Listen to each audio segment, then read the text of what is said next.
We are live. I'm back. I hope you all noticed the,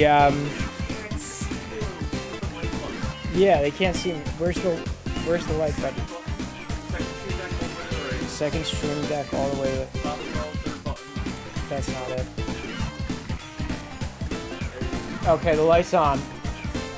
The music, you can't hear me. I don't know. The music's still going. No, it's on. No, the music is still on. It's just really distracting. Okay.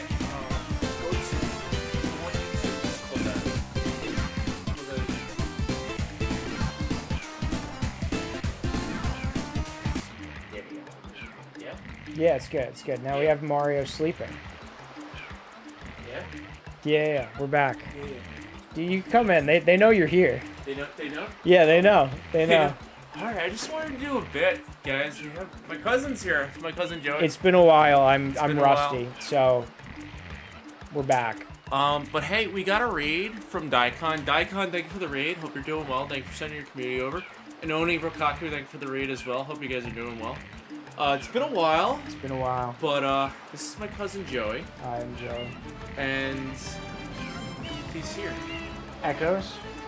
It's been a while. He's here. Echoes? Echoes. You hear echoes? They hear echoes. What now? 6, 7. 6, 7. Echoes? Yeah, the real echo. What if the real echo is the friend you made along the way? Okay, let's do it.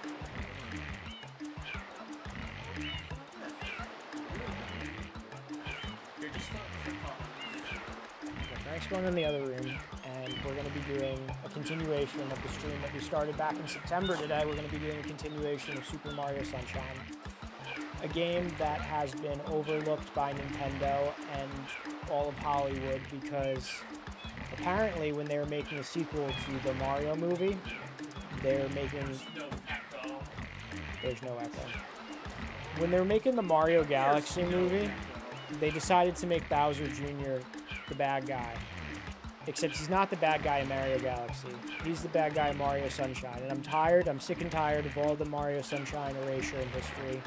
I won't stand by it. It's disrespectful to me and all of my ancestors. So we're going to be honoring a game that I have grown up playing. And we're going to finish it tonight. We got a few more levels to get through, a few more blue coins to find. We have a final boss to beat, and we're gonna do that tonight.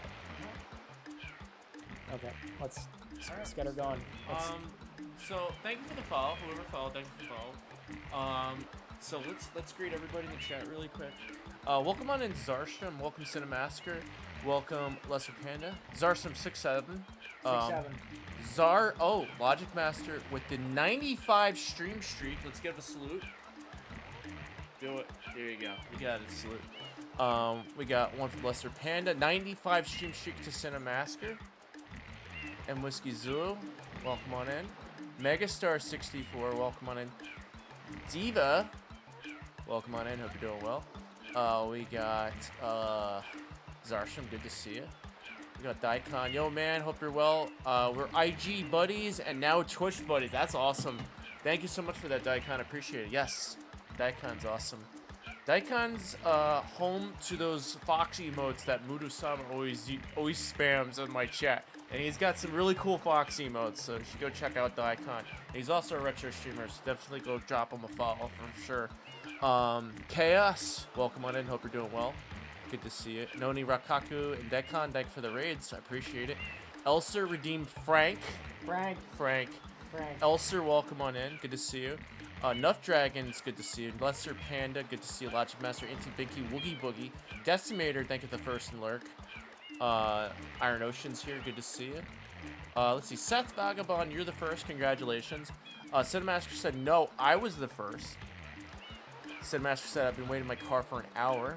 And Seth says it's the last one within miles and miles. Who do you think should get first? Oh. Cinemaster. Okay, Cinemaster gets it. Congrats. He's been waiting in his car for hours. Hours and hours. Miles and miles, hours and hours. So we got Bitochi. Did I say that right? Bitoshi. Welcome on in. Welcome to stream. Mudu is still awesome. I'm seeing double. Which one of you has traveled from the past and future? Yes. Yes. Yeah. Yeah. Yeah. Yes. Yeah. Yeah. Yeah. Megastar redeemed. 50 stream watch streak. Super Joey Sunshine. Thank you. Alright, so we're gonna be playing Superhero Sunshine. That's the game for tonight. We're gonna be playing. We actually made a lot of progress. Last time we played this game was back in September. It is now April. How many months is that? 1, 2, 3, 4, 5, 6, 7. 7 months. More than 6, 7. This is actually my copy of Mario Sunshine. I forgot that I left it here. Yeah, so Something really funny is there's text that goes around there. I've never noticed that. A text surrounding Mario in that circle. Frank, could you tell me what this says? oh. It has more moves than ever. You'll ever them all. Tinkle water in the sunshine. Yep, that's what it says. That's what it says. I don't know if you could see that, but starting here and then going up and around. That's kind of like in the Japanese version of Sonic CD for Mega CD. On the back of the cover art, it says like has like motivation, like lyrics that says like, "Hey, don't feel down, stay positive. You were the best around," or something like that. But this doesn't even has more moves than ever. You'll can't see anything. Them all sprinkle water in the sunshine. Tinkle water in the sun. Tinkle water in the sunshine. If anyone could find out what this is supposed to say, that would be greatly appreciated. Mandus redeemed 6-7. 6-7. I am the law. I am the law. I am the law. Alright.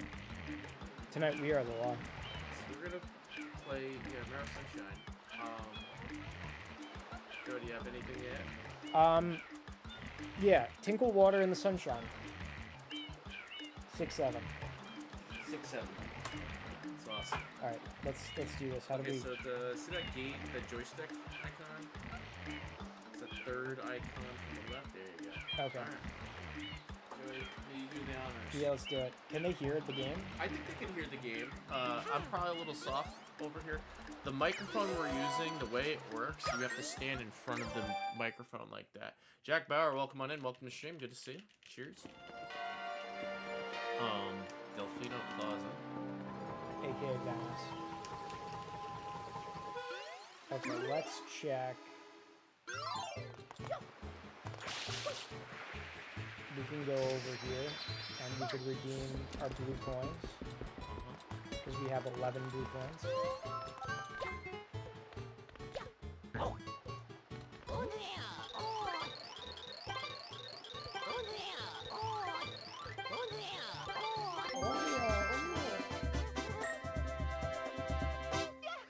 Alright, see, that was easy. Within a minute, I got another one. You know, I just noticed something. You notice a wobbling going on? Is that normal or no? You know, let me try something really quick. You saved, right? It automatically saves, yeah. Yeah. Alright, so type for a second. Let me try something. Maybe we gotta turn off progressive scan mode. Hang on 1 second, guys. We're not using a Gamecube. We're using a what are we using? A Wii. A Wii. The Nintendo Wii. K-Train, welcome on in. Welcome to the stream. I think I need to set it to not progressive scan mode. Is it wobbling now? No. It only did that when we had it in the GameCube, so this is what I'm going to do. It's going to say, do you want to turn on progressive scan mode? We're going to be like, no. You hit the button. Oh. Oh, hit no. Hit A. Interlace. That might be worse, but we'll find out. Is this connected to the retro tank? Yeah. Okay, that looks better. It was wobbling like crazy before. Yeah, it was. Yeah. I'm like, what the heck is going on? We had it set to progressive scan when it should have been invoice. Okay, much better. I'm not doing that. Oh, you were wiggling the joystick around. Before, yeah. You were wiggling it while it was booting up. So that keeps it going like this? Yeah. It shouldn't do. I do that on my GameCube hold all the on. time. Just hold on. Let go. Just let go. I do that on my GameCube all the time. It doesn't do anything. That's what happens. Alright, I gotta turn it back on. Alright, don't worry about it. Okay, just try not to wobble the controller. Here, you hold the controller. No, I'm holding this controller. Yeah, are we doing this thing where I have a fake controller and you're really playing like what I did to Nick? No. Okay. No, you need to use that GameCube controller.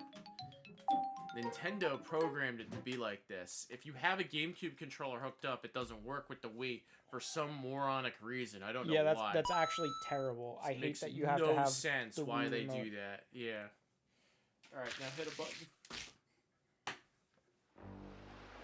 Good. That's start. There you go. Perfect. Alright. K-Train, thank you for the 3-stream streak. I appreciate it. Cheers. This is the third time to chum. I think we got it this time. Okay. So, is there a way to see what we still have left to do? It's not like Mario 64 we can do that. Let's see over here. So it said Cinemasker announced he has to go shower. Have fun. Have fun in the shower, I guess. Get all sudsy. Okay, we did all the Mickey then. Have a nice warm shower. Warm shower. Don't get too wrinkled in the water. Oh, Mario! Alright, we're gonna get out of here because we already did this. Okay. Shower is always a fun time, says Zorshkin. Okay, let's see. What, you started the ghost area? Yeah, I don't think I finished the ghost area. We can check it out.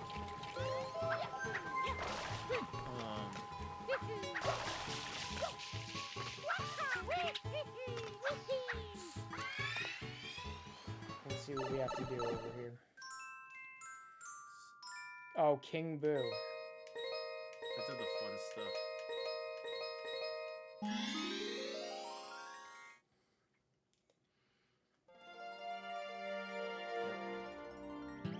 You know what always, like, bothered me about this area? What was that? I'm gonna show you a couple things that you may not know. Okay. Okay. Do you see...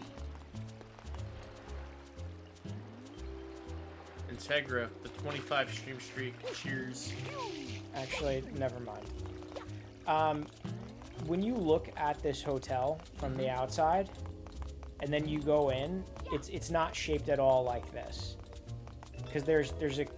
Look at how small it is on the outside. Yeah, and you go in, it's huge. And you go in and it's huge, and then there's a giant casino all the way to the left that there's... Why is... No, how... Where do you fit a casino on the side? Yeah, where do you fit a casino? It doesn't make sense, Joe. It's impossible. No, it doesn't. How did you fit a casino in? Like, this makes sense because it's a square base, even if you go inside. Why? But then all of a sudden, jutting out all the way to the side is a casino. That's even bigger than this lobby.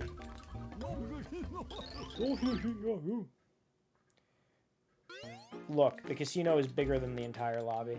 Oh, and that's a ghost. Oh, it's just another room, though. Yeah, it's another room. That's...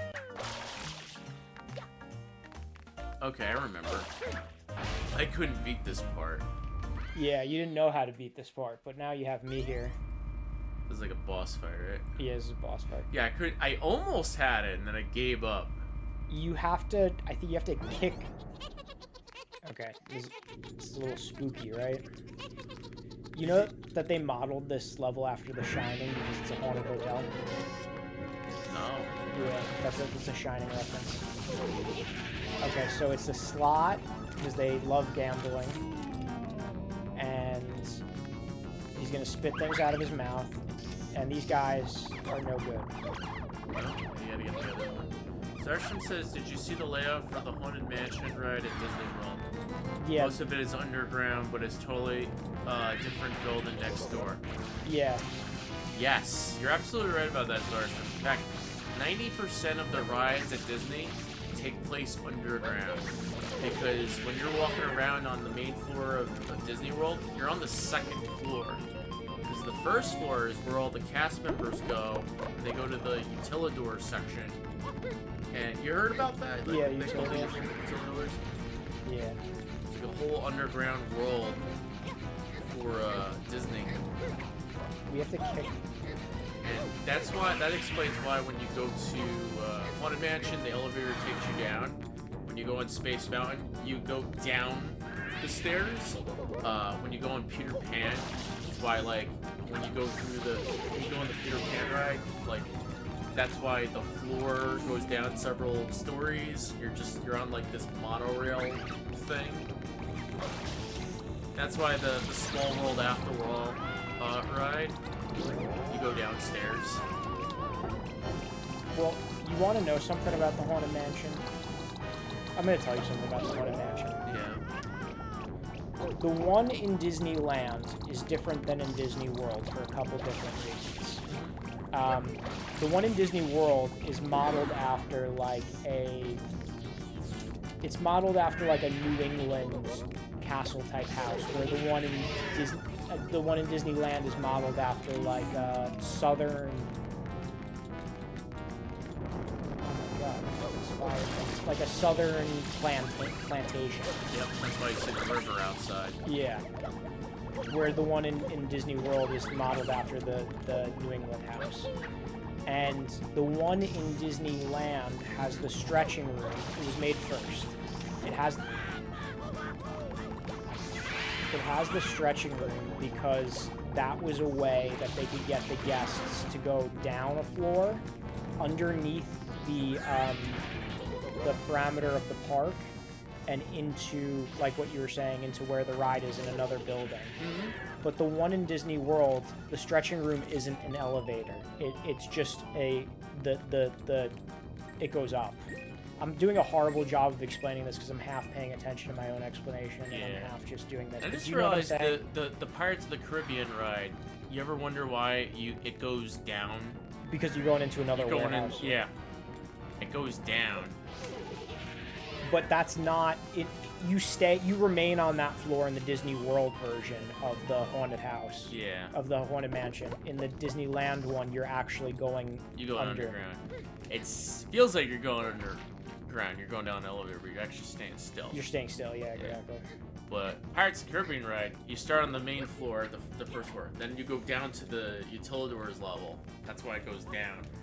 It feels like you're going down pretty steep, but you're not going down that far. Mm-hmm.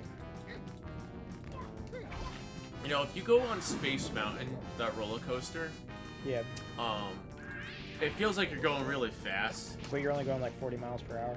Less than that. What are you going? Like 30. Really? Yeah. It's because it's like indoors and it's dark. And it's dark. It's indoors.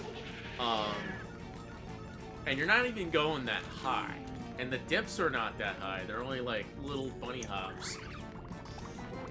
It just feels that way. It's and they put like they use lightings to make it look like you're flying through the stars. You're not. If you were to watch the ride with the lights on, it's like a total different perspective. It's pretty fast when you're inside. That's true. Yeah. Absolutely. Space Mountain's like my favorite ride at Disney World. Really? Yeah. I like the Haunted Mansion. I also like Big Thunder Mountain. I do Big like Thunder Space Mountain's Mountain. Actually, I think is better than Space Mountain, but I like Space Mountain. I have a lot of nostalgia for Space Mountain. Yeah, Big Thunder Mountain, very underrated ride. Nobody talks about Big Thunder Mountain. It doesn't get like the dues it deserves. I like when you go to Disney World and you go on the rides, you get a little fanny pack thingy in front of your seat to put your belongings in. Yeah. Like, you can put your glasses and cell phone in there, but like when I went recently, I brought my glasses on board. Like, put your glasses in the fanny pack thing. You went recently? Back in 2023, 3 years ago. Oh, okay. Yeah, it felt like it was pretty recently. What did you think? You know, going back there 30 years later, because I went back in 1993. Yeah. I was like 5 years old. Yeah. Went there 30 years later. I was 35 years old. And looking back on it, it reminded me when I was a little kid, plus as an adult. Yeah. I felt like a Disney adult. Are you a Disney adult? No, trust me, I'm not. I have a friend I'm who's one of those people. I'm not one of those people. I have a friend who's a Disney adult, and he has an entire a pediatric dental practice, like completely themed after Disney. By the way, when I say I'm not one of those people, I don't mean it in a derogatory thing or anything like that. I'm just like saying, yeah, I'm not one of those people that like, I'm not like an influencer. I don't go to Disney World showing off, hey, look at this, you know, I'm like, not like a travel vlogger. I'm a game streamer, you know. This is ridiculous. Can't do this. No, it's just it's very overwhelming. They launch me into the air and then they immediately. Are you a Disney adult? I'm not a Disney adult. Yeah, I'm not a Disney adult I'm either. not a Disney adult. The last time I was in Disney World was 2017, and I actually wasn't very happy with it last time I was there. Yeah. Because they made everything like really annoying, where you have to get this wristband and you have to book your fast passes ahead of time. They make you get the fast pass. Yeah, and it's kind of annoying because back in the day, you used to be able to show up to the ride like right before you go in and get a little ticket. And with that little ticket, it'll be like, hey, come back in an hour. Yeah. But you have to plan this like months in advance now when you first get your little bracelet, where you're going to want to do when you go to Disney a month later. I don't know what I want to do tomorrow. How do you want me to plan my vacation that far ahead? So I was excited for the Fast Pass. I was like, oh, I always wanted to do the Fast Pass and see what it's like. I learned the hard way of how to do the Fast Pass. You book a ride, and you look at the available times that are available, and then you're like, all right, Peter Pan ride, 11 o'clock. So you get to the park at 9. And say if you want to go on a ride that you had a friend or a family member that booked, let's say they booked the Little Mermaid ride or whatever. Wasn't there like a roller coaster? It's like a Little Mermaid roller coaster ride, right? It's like a dark ride. Yeah, it was a dark ride. They booked that for like 10 o'clock. Yeah. I was not allowed to book that ride because I had booked Peter Pan ride at 11 o'clock. Yeah, it's crazy. If the first ride you book, if you want to book something earlier, you can. Yeah.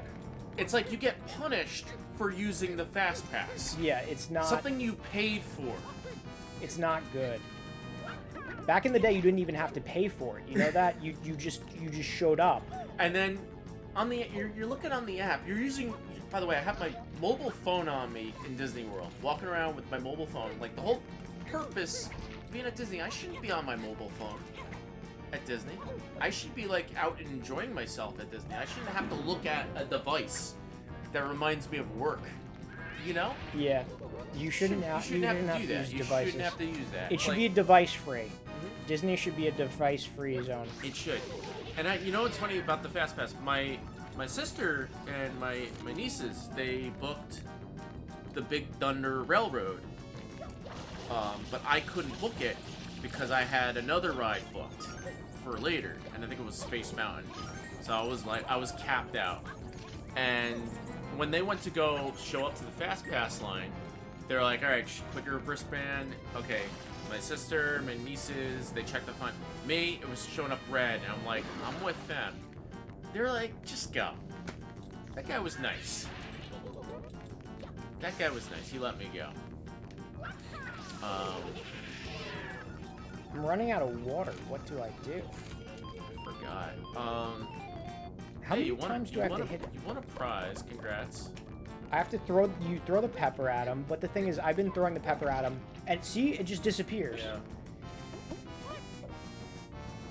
I don't know why it's not. Take a saliva. Saliva's water. It's not letting me pick up the pepper. Okay. It just disappeared. This is horrible. Yeah, see, now you know. Anyway. I remember there was the one ride. I wanted to go on the Space Mountain ride. Fast forward to like the end of the last ride I got to go on that day. I wanted to go on the Space Mountain ride, but I had booked for 4:30 to go on Space Mountain, which is why I couldn't book any other ride early, because I booked Space Mountain at 4:30 at night, in the afternoon. And I'm like, all right. It was like 2:30. My dad wanted to go on the Space Mountain ride with me. So Frank, you want to go on Space Mountain? I'm like, all right, sure. So we go to the Space Mountain ride, and we find out the ride is like a 2-hour wait. And he's like, all right, you're gonna go on the ride in 2 hours. Might as well just wait in the line for 2 hours. And we got on the line. It was hot out. It was like 100 degrees outside. And like, they were like, once you go inside, it's gonna get cooler. So like 20 minutes go by. We go inside. Of course, it gets like really cool. But we're like, oh, this line's not so bad. We walk downstairs, walk through like the cool lighting and stuff, and I'm like, oh, we're almost up to the park with the cars. I'm like, this isn't so bad. And everybody was like, they're like, no, it's gonna get worse. I'm like, what do you mean it's gonna get worse? Just trust me, it's gonna get worse. As soon as you go into the main car area, you see a cattle herd. You see like a bunch of mini lines going up and down, and they said an approximate wait time, 1.5 hours. It's like, I have to wait 1.5 hours in this line to get on Space Mountain. We lucked out, Joe. Yeah. You wanna know what happened? What happened? Me and my dad, Cut the line? we were able to cut the line because we ended up joining the single line part. So you don't have to ride together. Hey, just go on as a single rider. And we cheated the single rider. How'd you do that? So when the guy made us cut the big line, and we got to like the individual line, like choose your row. A kid in front of us wanted to go ride with his parent or something, and they switched spots. So my dad sat behind me, and I sat in the front. We weren't supposed to do that. Yeah. So we cut the line. We got to ride Space Mountain. So it all worked out. It all worked out. But it just sucks. I paid, I don't know, how much did I pay? It was like $60 for the Fast Pass. And I only got to use it 0 times? It used to be free. Like, it used to be you just showed up. Yeah? You didn't have to pay for a fast pass. You showed up at the... Yeah. Want to know something even funnier? The Peter Pan ride that I booked, they had a ride for the Fast Pass, a line for the Fast Pass, and they had a line for the regular. Wait, did I win? I think you won. Congrats, GG's. Oh my god, that so- was something. So the line for the Fast Pass was like a 30-minute wait. The line for the general attendance was 5 minutes. So I was like, what's the point of the Fast Pass when you got the general line? You know what it reminded me of? It reminded me at TwitchCon. They had a line for partners, they had a line for affiliates, and a line for non-affiliates. The non-affiliate line to get your badge was faster than the partner line. Everybody jumped into the partner line. So, oh, I'm at the partner line, I'm special. It's the same thing. It's the same thing, Joe. You know, I think I know the way around cheating the fast pass in Disney World. You have to book, you get 3 fast passes with your fast pass. You book them all first thing in the morning, and then it replenishes once you do those 3.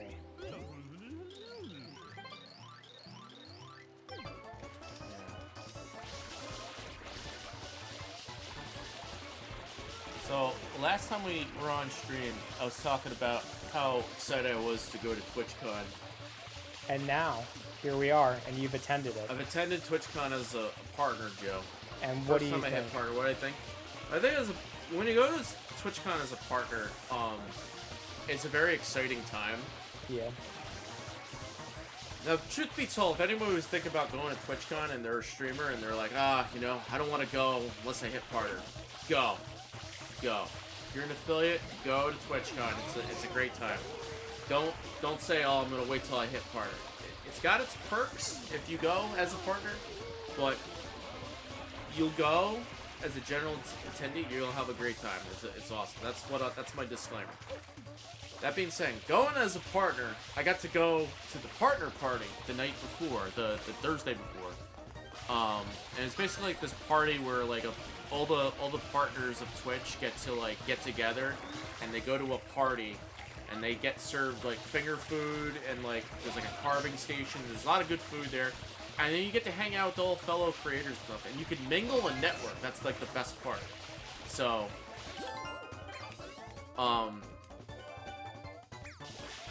do you know the streamer Esfon? No. Okay. Well, I got to meet him. He's like one of the bigger streamers on Twitch. I got to meet him in person. I got to take a picture with him. Yeah. And he had like an entourage, and his entourage was like really cool. And he was at the partner party, and I got to see him. It was awesome. I got to take a picture with him. I got to do it because he was at the partner. He was at the partner lounge partner party, and got to do it. I also got to meet Dan Clancy, the CEO of Twitch. He's that big tall guy with the hat, and I took a photo with him. He was really cool, and somehow I was able to get my mom a picture with him. Oh, really? Yeah. Well, not at the partner party, at the Capcom party. He showed up, and I was able to get a photo with him and my mom, and it was funny. That is funny. Yeah, it was awesome. CEO of Twitch. My mom and myself, we both met the CEO of Twitch. It was awesome. But yeah, the partner party was really cool.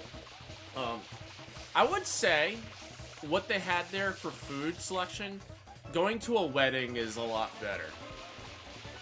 What was the food that you had? Yo, Sarah EXC. I know that girl. That girl's awesome. Sierra.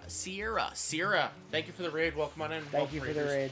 Welcome to the stream. How are you guys doing? Well, I got my cousin Joey here. I'm King, Apoc Frank, and this is my cousin Joey. I'm Joey. We're playing Super Mario Sunshine. Joey's a staple of the channel. He comes down every now and then as a guest. He's one of the first guest stars on the stream. So he's here. We're having a special stream.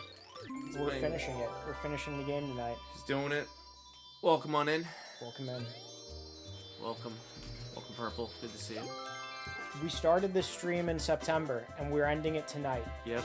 6-7 months later. 6, 7. 6, 7.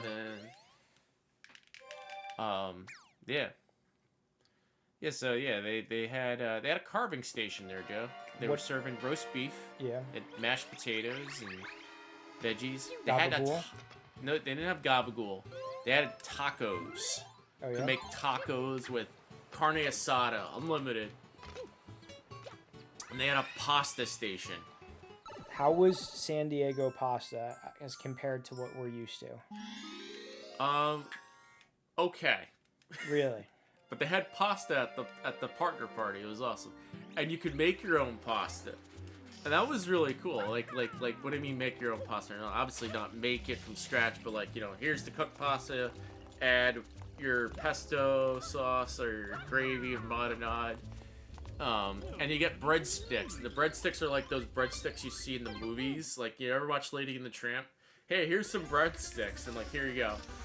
It's like a not so Italian American thing, more like a Lady and the Tramp Italian thing. A Disney classic right there. A Disney classic. Oh, he got me. And they had a dessert station, and you get all these cakes and cupcakes, and one of them was red velvet cake, and it was really good. It was really delicious. You know what I hate about red velvet cake? I hate that. I hate that the cream is. I hate the cream. Hate the cream. Eleanor, welcome on in. Welcome to stream. Cousin Joey's here. I'm here. Joey, meet Eleanor. Hi, Eleanor, meet Joey. Nice to meet Joey, you, Eleanor. Eleanor. It's a pleasure Eleanor, running into you like this. Eleanor. Joey, Eleanor. Hello, Eleanor. Hello. Yeah, what was I gonna tell you? I hate that it's cream cheese is the frosting on red velvet cake. That's right, they got the cream cheese. Yeah, I'm like not a cream cheese guy. Legend. Zarstrom says, I hate the red velvet cake that isn't made of velvet. If it was made of velvet, would you prefer if it was cream cheese and velvet, or would you prefer if it was not? I just think it's special because you don't get to eat that every day. You don't get to see it every day. It's a treat to see it. So I think it's good either way. Are you a cake guy? A cupcake guy? No. No. Not really. I remember back in school when the kids brought cupcakes in. I was like, oh, cool, cupcakes. The teacher gets one.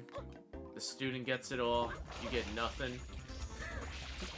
The teachers be like, all right, we're gonna raffle off who gets the cupcake, who gets the extra cupcake. The teachers would be like, I'm on a diet. Should I have one? I don't know if I'm gonna have one. And then they have like I'm gonna give it away to a lucky student. All right, and it's like I'm thinking of a number from 1 to 30. There's 30 kids in the class.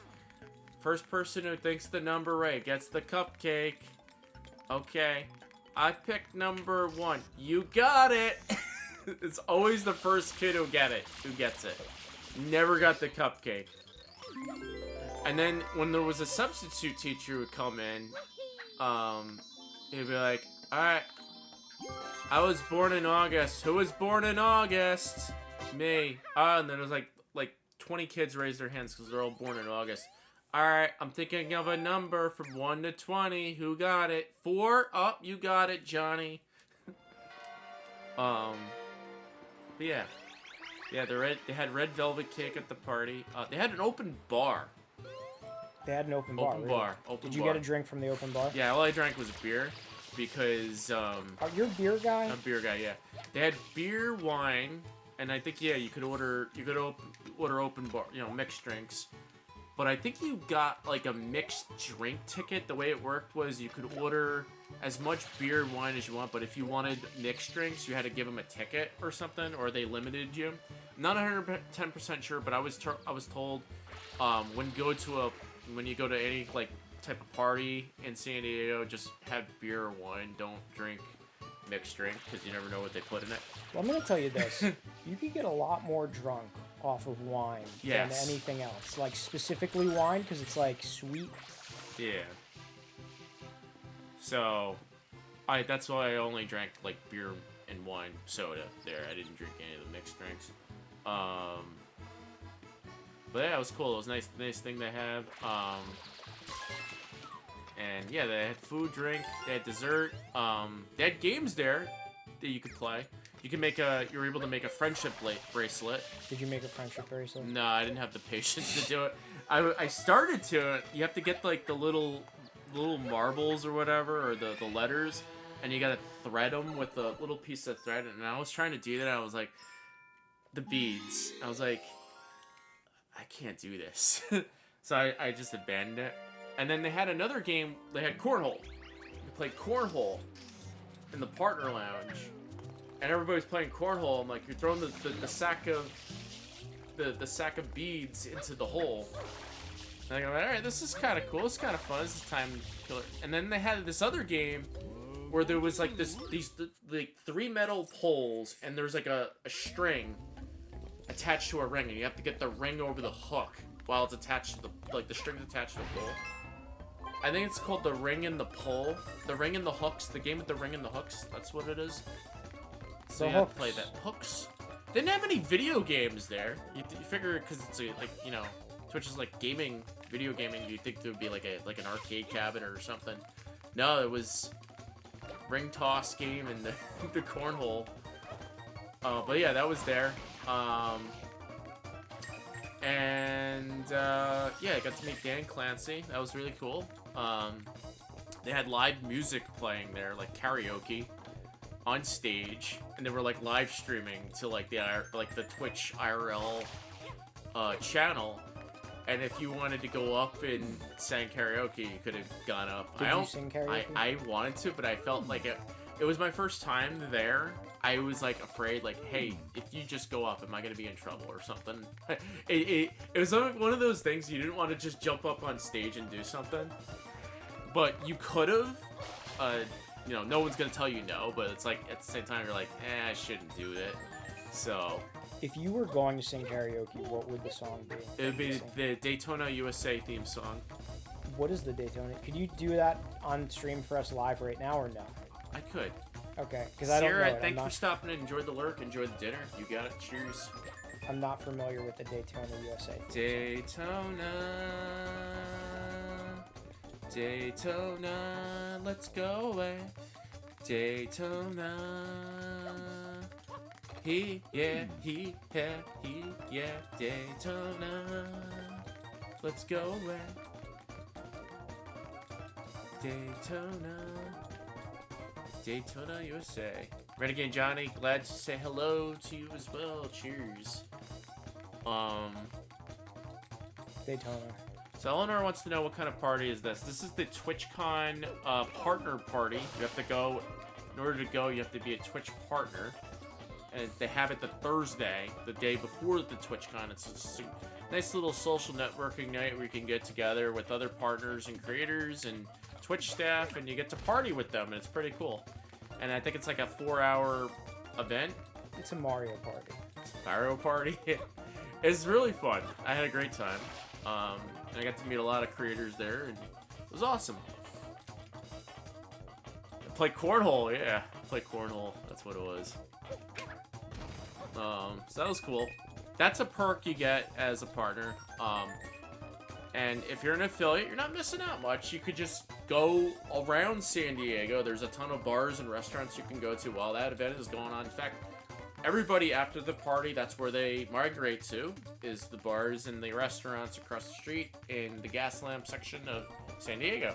So, there you go. And then, day one of TwitchCon, I remember, oh, yeah, day one of TwitchCon, I was able to sign up for an IRL backpack. I got to walk around the TwitchCon show floor with the backpack.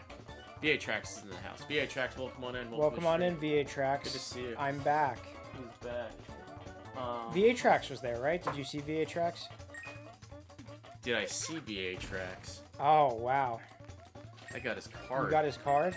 I got his card. Joe, show that up. The rare VA Trax card? I got the memorabilia? That's all you need to see. So, yeah, they were together. Yeah. They were together. It doesn't say his personal info, so you could actually show that side, too. There you go. Dude, I got his card. Zarsham, thank you for the clip. Daytona. Yeah, I was able to sign up for an IRL backpack kit and walk, basically like walk around the show floor with the camera and stream. I got to do my first IRL stream, and it was really fun. But I had this idea. They had an arcade there on the show floor where they had all like the retro games you could play, like Pac-Man, Donkey Kong. Daytona, they had Daytona USA, I think they had. But Densha Day Go, the train game. They had the train game there. I saw that they had it there. And I saw it was a free play arcade. And then I saw that you were allowed to IRL stream the arcade. And there was no restrictions. There were some parts of TwitchCon where you're not allowed to IRL stream in. How come? And, well, privacy reasons and Twitch rules, you gotta obey those.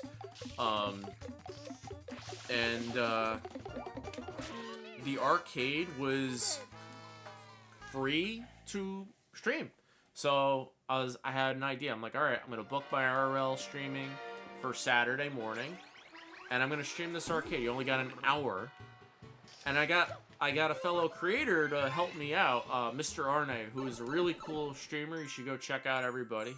Mr. R Knight, and he helped me out, and we did our first IRL stream there, and it was really cool. And we streamed at TwitchCon, the Densha Day Go, and we got to play the Mario and the Sonic at the Olympic Games arcade version. You ever see that one? Not the arcade version. There was an arcade version there. Is it the original Mario and Sonic at the Olympic Games? I think so. It was really cool. It was the coolest thing ever. I think you would have liked it. What Olympic sport did you do? Like you got on like this board, and it was like a DDR dance pad. Like like the state. There's two of them. Like player 1, player 2. That station, like a stand-up station, and you could run, walk, jump. You held on to like the bar to like jump. That was pretty cool. That stream was great. Yeah, it was a great time. And we ran into VA Trax at TwitchCon on that IRL stream. That's actually where I met him. You met him on stream? On my IRL stream. He made his debut on my first IRL stream. So there you go. It's all coming together. It's a crossover event. It's a meeting of the minds. I'm telling you, TwitchCon is the best. And the best part about it, it was not planned. I didn't, before I went to TwitchCon, I didn't say, hey, hey, BA Tracks, Saturday, we're gonna do an IRL stream. We're gonna run into each other. I didn't be like, Mr. R Knight, we're not going to do an IRL stream on Saturday. We're not gonna go to the arcade. We're not gonna play Densha to Go. Everything happened. It was the right place, the right time. The IRL streaming kit, I had to sign up a meeting link. And, you know, you have to pick a date and time. And I was like, let's pick Saturday morning. I'm going to do an IRL stream and walk around TwitchCon. But then I was like, wait a minute. I should stream the arcade. And I'm going to get R Knight to join, be my guide. And we're like, let's walk around the TwitchCon floor. Because we had to walk from the partner lounge. That's where we got our IRL streaming kit. And we had to walk from the partner lounge to the main floor, which means go upstairs, go up an escalator, walk around Artist Alley, then go down an escalator and go to the show floor, and then walk through the show floor to get to the arcade. So we had to take a journey to get to the arcade. So it was like a 20-minute walk there and back, maybe like a 25-minute walk. And on the way there, we stopped by the Capcom booth, and that's where we ran into the 8-tracks. What are you talking about? You hear me a script right before. So everything was, yeah, it was just on the fly. Everything worked out just fine. So yeah, we walked the floor and we got some good content out of it. It was really fun. I would definitely do it again. I highly recommend it. And yeah, that's what we did Saturday. Friday night, the first night of the convention, I got to sign up for a social networking event where you got to meet with a bunch of game devs and a bunch of game developers and game companies, and you had like a social networking event, they call it like a speed networking. You get to introduce yourself, introduce your channel, and basically try to get a sponsorship out of them. And Capcom was there. We had met up with Capcom, and the funny thing is I'm already in the Capcom creator program, so I had like no problem going up to them and talking. Not a problem at all.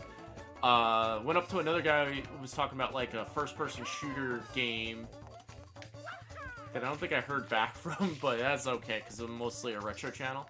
But then Nintendo was there, Joe. Yeah. Nintendo was there. Did you talk to Mr. Nintendo? I talked to Mr. Nintendo. Himself. He was a really cool guy. But there was a long line to meet him. Like, you had to wait like an hour to talk to this guy. And I was with Sconebone Video, another fellow retro streamer. We both waited online together. We're just hanging out, and we're like, hey, let's talk to Mr. Nintendo. And let's both try to shoot our shit with Nintendo. And what'd you say to Mr. Nintendo? I told him I'm excited for the Virtual Boy, Nintendo Switch Online. I showed him a picture of my Virtual Boy right there. And he said, "Is that a Virtual Boy?" He's like, "Is that a Virtual Boy? Is that a Virtual Boy? Is that a Virtual Boy?" He was just very happy. He was happy. He took some notes down on his notepad. Eleanor said, "Is that a Virtual Boy?" Yes. Frank, is that a Virtual Boy? Is that a Virtual Boy, Frank? I'm like, yeah, it's a Virtual Boy.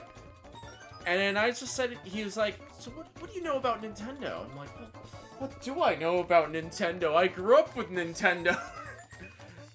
So, you know, I just basically spilled my guts to the Nintendo rep and fanboyed out on... What do I know about Nintendo? I don't even think I lived it. I don't even think I said, hey, Mr. Nintendo, can I please have a sponsorship or anything like that? I just said, hey, it's nice to meet you. Mr. Nintendo. I got to network with Nintendo. It's just awesome. Sometimes that's just the goal when it comes to networking. It doesn't necessarily mean, hey, you want to get a job somewhere, or hey, I want a sponsorship, or hey, I want some free stuff, hey, I want $20. You got to meet that person. That's Nintendo. What's important about networking. They said don't meet your heroes, folks, but I met Mr. Nintendo. And I told Mr. Nintendo, hey, I'm a big fan of your work. Did you get Mr. Nintendo to sign any of your Nintendo? No. But I did get to show him the Virtual Boy, because I had a picture on my phone. Did you ask him why Mario is red and Luigi is green? The real questions. No, I don't think anybody asked him that question. But yeah, it was a cool event. They served free food at this event. This was a partner-only event, by the way. You had to sign up and get approved. Not only you had to be a partner, you had to sign up and get approved to go to this event. And I signed up and I was approved to go to this event. And they had food and they had an open bar. And I coined in the term, oh hey, this is the partner party part 2, because the partner party was on Thursday. They had another partner party on Friday, which was this social network event, which was cool. And then Saturday morning, they had another partner-only event. It was called the Partner Breakfast. And you got to meet with all the Twitch staff there and have breakfast and mimosas. I don't think there were mimosas. Maybe there were, I just don't remember having a mimosa because I don't really drink mimosas. But they had breakfast, they had donuts. They had red velvet donuts there, Joe. Did they have the cream cheese on it? No, I was like, no, I can't have this. This is too sweet. But they had red velvet donuts. It was really good. But I didn't get to eat it. They had breakfast burritos. But yeah, that was cool. And I got to meet the Twitch staff. I got to meet the whole Twitch staff. So I got to meet, Who were you more starstruck to meet, the Twitch staff or Mr. Nintendo? Do you want to know who I was most starstruck to see? I was like so excited. And the funny thing is I met this person before TwitchCon. Yeah.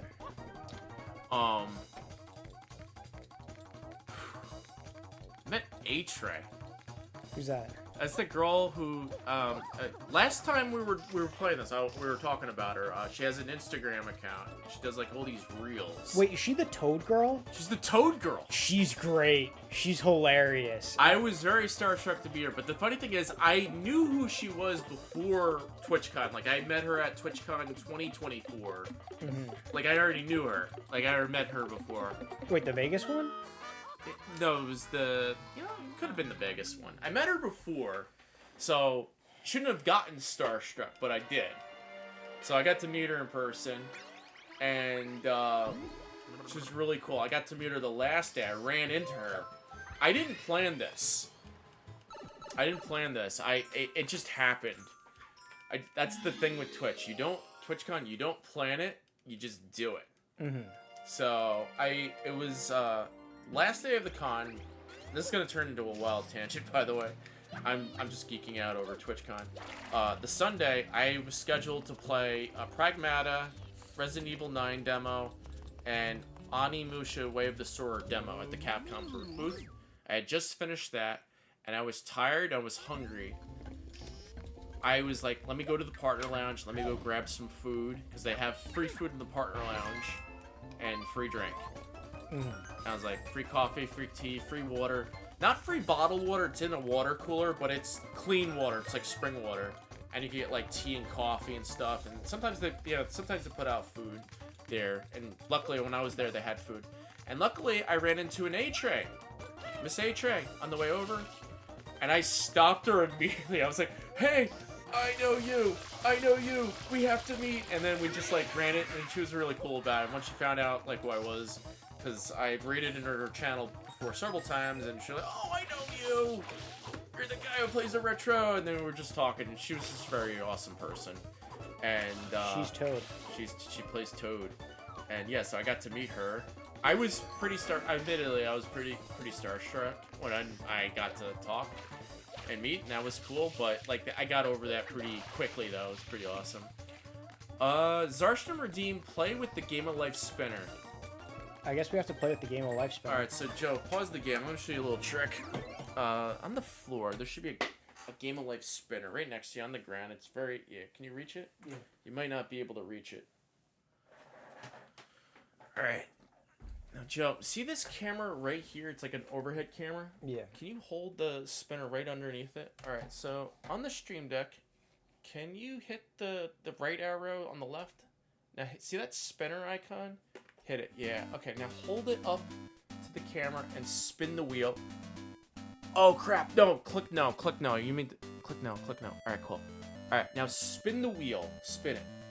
Hold it up to the camera. Just keep holding it up. Holding it up. Holding it up. All right. Where is it gonna land? Where's it gonna land? Where's it gonna land? Where did it land on? I don't know. Where's the Oh, the thing, the meter. All right, spin it again. Hold it up, and spin it again. Spin it again. Okay. All right, it's the wheel. Where's it gonna land, Joe? What color do you think it's gonna land on? What did it land on? No. What Green. Green? It landed on green? Okay. Now, to be fair, hit the left arrow on the stream deck all the way to the left. Now hit the game. Third icon, top left. There you go. All right, landed on green. Congratulations. We got green. We got green. We got green. All right, cool. All right. Yeah, that was really awesome. Got to meet her. That was awesome. I got on. Who else I got to meet? I got to meet Emmy Divergent for the first time. She's really cool. We raided into her channel before. We met Emmy Divergent. I met her at the TwitchCon partner party. And it's funny, I didn't run into her. She ran into me. I was just standing, chilling, having a beer, chilling with Shroom and Sconebone Video and Duke Donuts. These are all retro streamers, by the way. Really cool guys. And then she just runs into me. And she's awesome. And I got to meet Bear Boo. She was really cool. I had to see Ash Said Hi. Ash Said Hi is cool. We met Phenomenon. Phenomenon was there. Phenomenon's really cool people. I met Dan Clancy. I met S-Fun. I met Business. Talking Super Nintendo streamer.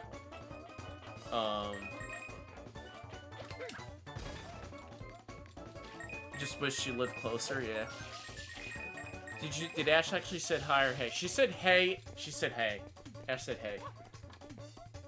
What else did I met? I met Moohoodles. Moohoodles doesn't really play retro games, but she is like she's into like science and she talks about space and NASA all the time. And she was really cool. I saw Jenna's Online. Jenna's Online's pretty cool. She streams retro. A lot of people I know stream retro. They're really cool. I met an Eternal Enigma. He was really cool. He streams a lot of like the survival horror games on Twitch, and he has a wheel. He has his own wheel that he spins on his channel. That's really cool. Who else did I meet at TwitchCon? I met a bunch of staffers. I met the Twitch partnership team. I met the people that run the creator clubs at Twitch. We actually found out the first day of TwitchCon that they were going to launch the retro program at Twitch, the Twitch Retro Creator Club. I actually signed up the day of and I got in. I remember it was really cool.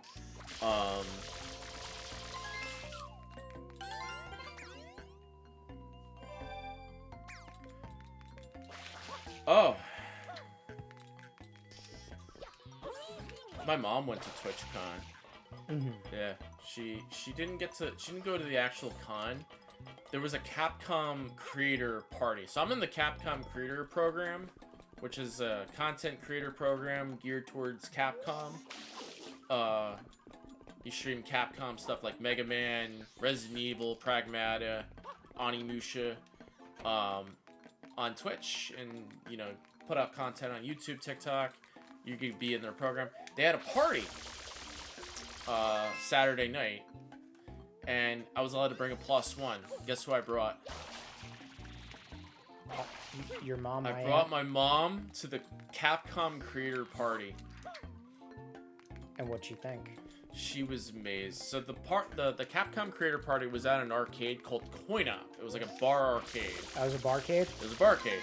And it was a private party for 4 hours. 4 hours. A 4-hour private party. The games were set to free play.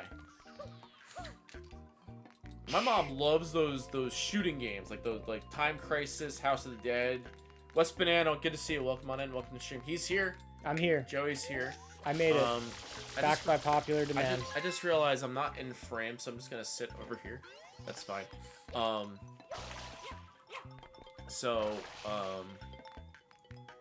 I brought my mom to the Capcom creator party, and I escorted her to the party. Like I was like her private security to the private party. And guess what we ran into? We ran into a big time streamer named Ludwig. Ludwig was at TwitchCon, and he was doing IRL streams outside of the con. And my mom was on Ludwig's stream. I couldn't find the VOD anywhere. I think Ludwig only just did like a live stream, but he was there, and she just like walked into the stream. I was like, "Mom, that was Ludwig you just ran into." Nothing like a little meeting of the minds. Yeah, you just a passerby, or you end up on some. That was like when I was on Cody's stream. Remember that? Yeah, I remember. We were all on Cody's stream. That was awesome. It's a shame he doesn't go to TwitchCon anymore, and I understand why he doesn't go. This is business. They don't want to sell at TwitchCon because the fees for going to TwitchCon as a vendor is like insanely expensive, so he just didn't go. I hope he could go back one day. It's an awesome event. I really have a great time. You can move the camera a bit. Hang on a second. Okay. There we go. We're good. Yeah. So yes, I brought my mom to the Capcom Creator Party, and Dan Clancy decided to crash the Capcom Creator Party, and I was like, all right, well, I already got a picture of Dan. Me and Dan already got a photo. I'll show you a photo of me and Dan Clancy. I already got a photo of Dan. My camera lens. I'm gonna show you. Actually, I just need to go. All I gotta do is just go to my.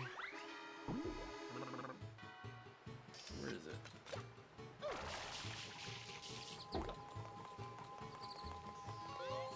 I'm gonna go to the bathroom. Go to the bathroom. Be right back. I go for it, guys. I'll get that photo. You want me to take over? Yeah, you can do some. I did a few. Right? All right, guys. All right, guys. All right. It's my stream. He went bye-bye. He went bye-bye. Here we go, guys. It's me. I'm back. It's Frank. Frank's back, guys. Hey, guys. What's going on? The Cult of Twitch. Wait, what is the Cult of Twitch? It's how a cult starts. Oh, boy. Oh, gosh. Not a cult. Hashtag not a cult. Hashtag not a cult. Yeah, I could be more comfortable. I'm in my own skin right now. This is my stream. My stream. I have no idea where to go, guys. Logic Master, the random retro item. He had to go. No. He had to go to the bathroom.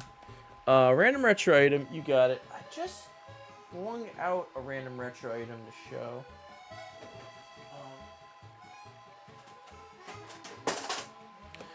This is Ninja Gaiden for the Sega Master System. It's complete in box. It's got a manual. It's got a cartridge. Guess how much I paid for this?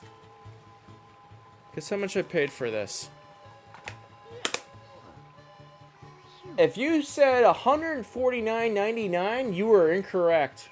Because I got a 30% off deal. Black Friday deal. So 30% off of $150. Somebody do the math. What is it right now? 130, 30% off of 150. How much is it? 150 times 0.3, 45 off. I paid roughly $100, 100-ish bucks for this game. $100. That's what I paid. That's a random retro item. Don't know. I don't do math either. I don't do math at all.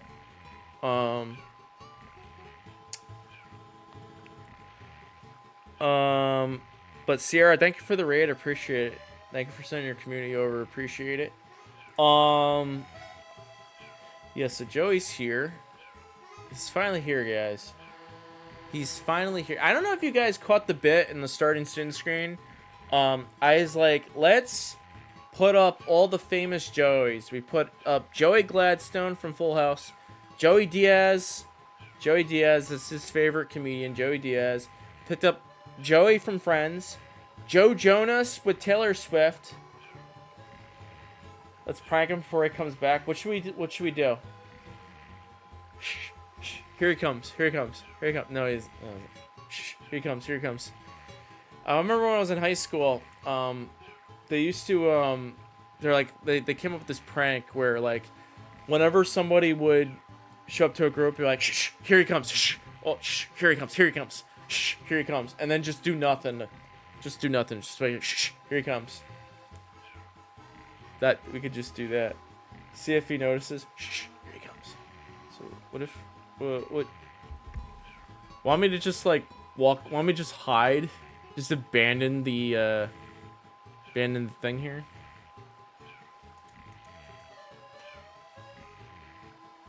That would land a great on a paranoid person. Yeah. Yeah, I would be walking up to the lunch tables, and all my friends would be like, shh, here he comes. Here he comes. Here he comes. Here he comes. He's coming. He's coming. But yeah. Oh yeah, Mario's asleep. How many stars we got? 69. Nice. Does anybody know how many shinies are in the Mario? Is it Mario or is it Mario? I say Mario. It's Mario. Is it Mario or is it Mario? Mario. Or is it Mario? Is it Mario or is it Mario? Is it Mario or is it Mario? Let's see here.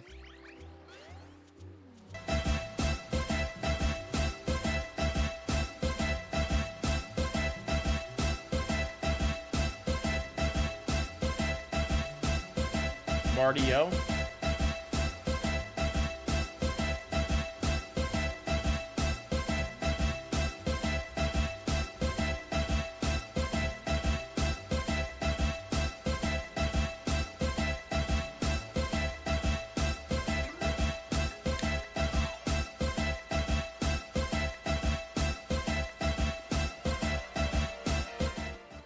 There we go.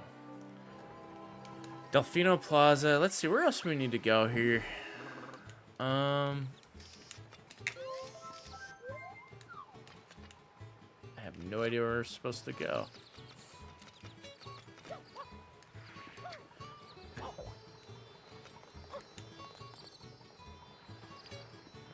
This is terrible. The music starts, but it doesn't go. Yeah, it's called do the Mario, but it never starts.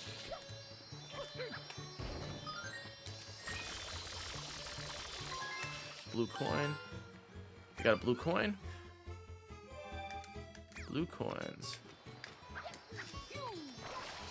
Oh, shh. Here he comes. Here he comes. Here he comes. Here he comes. Here he comes. Here he comes.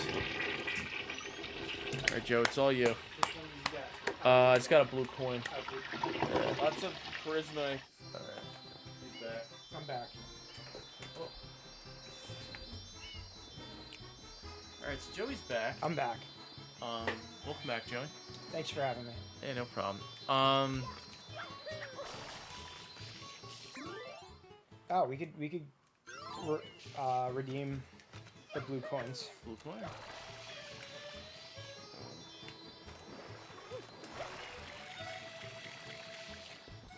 Oh yeah, I was trying to get a photo of me and Dan Clancy. I think I have this right here.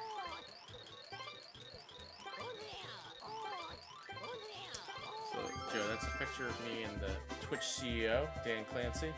He's wearing a pineapple on his Wearing a head. pineapple, guys. He's wearing a pineapple. And then I got a picture of me and my mom with Dan Clancy. Is he also wearing a pineapple? No. He looks normal.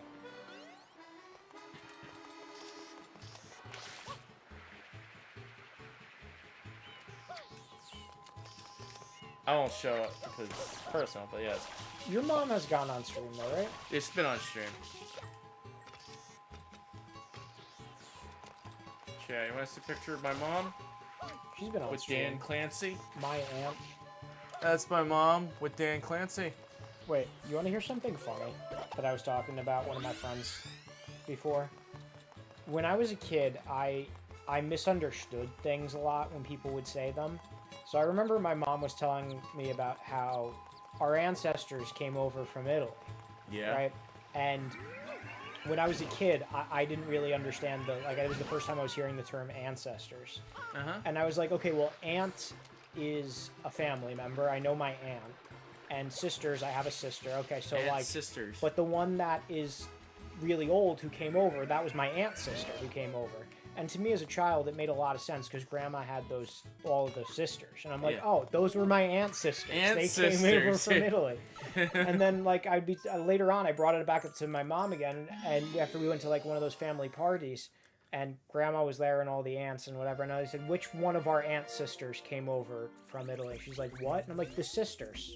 Which one? She's like, no, it's ancestors. I'm like, I thought it was ancestors. I have a bunch of those things like that too.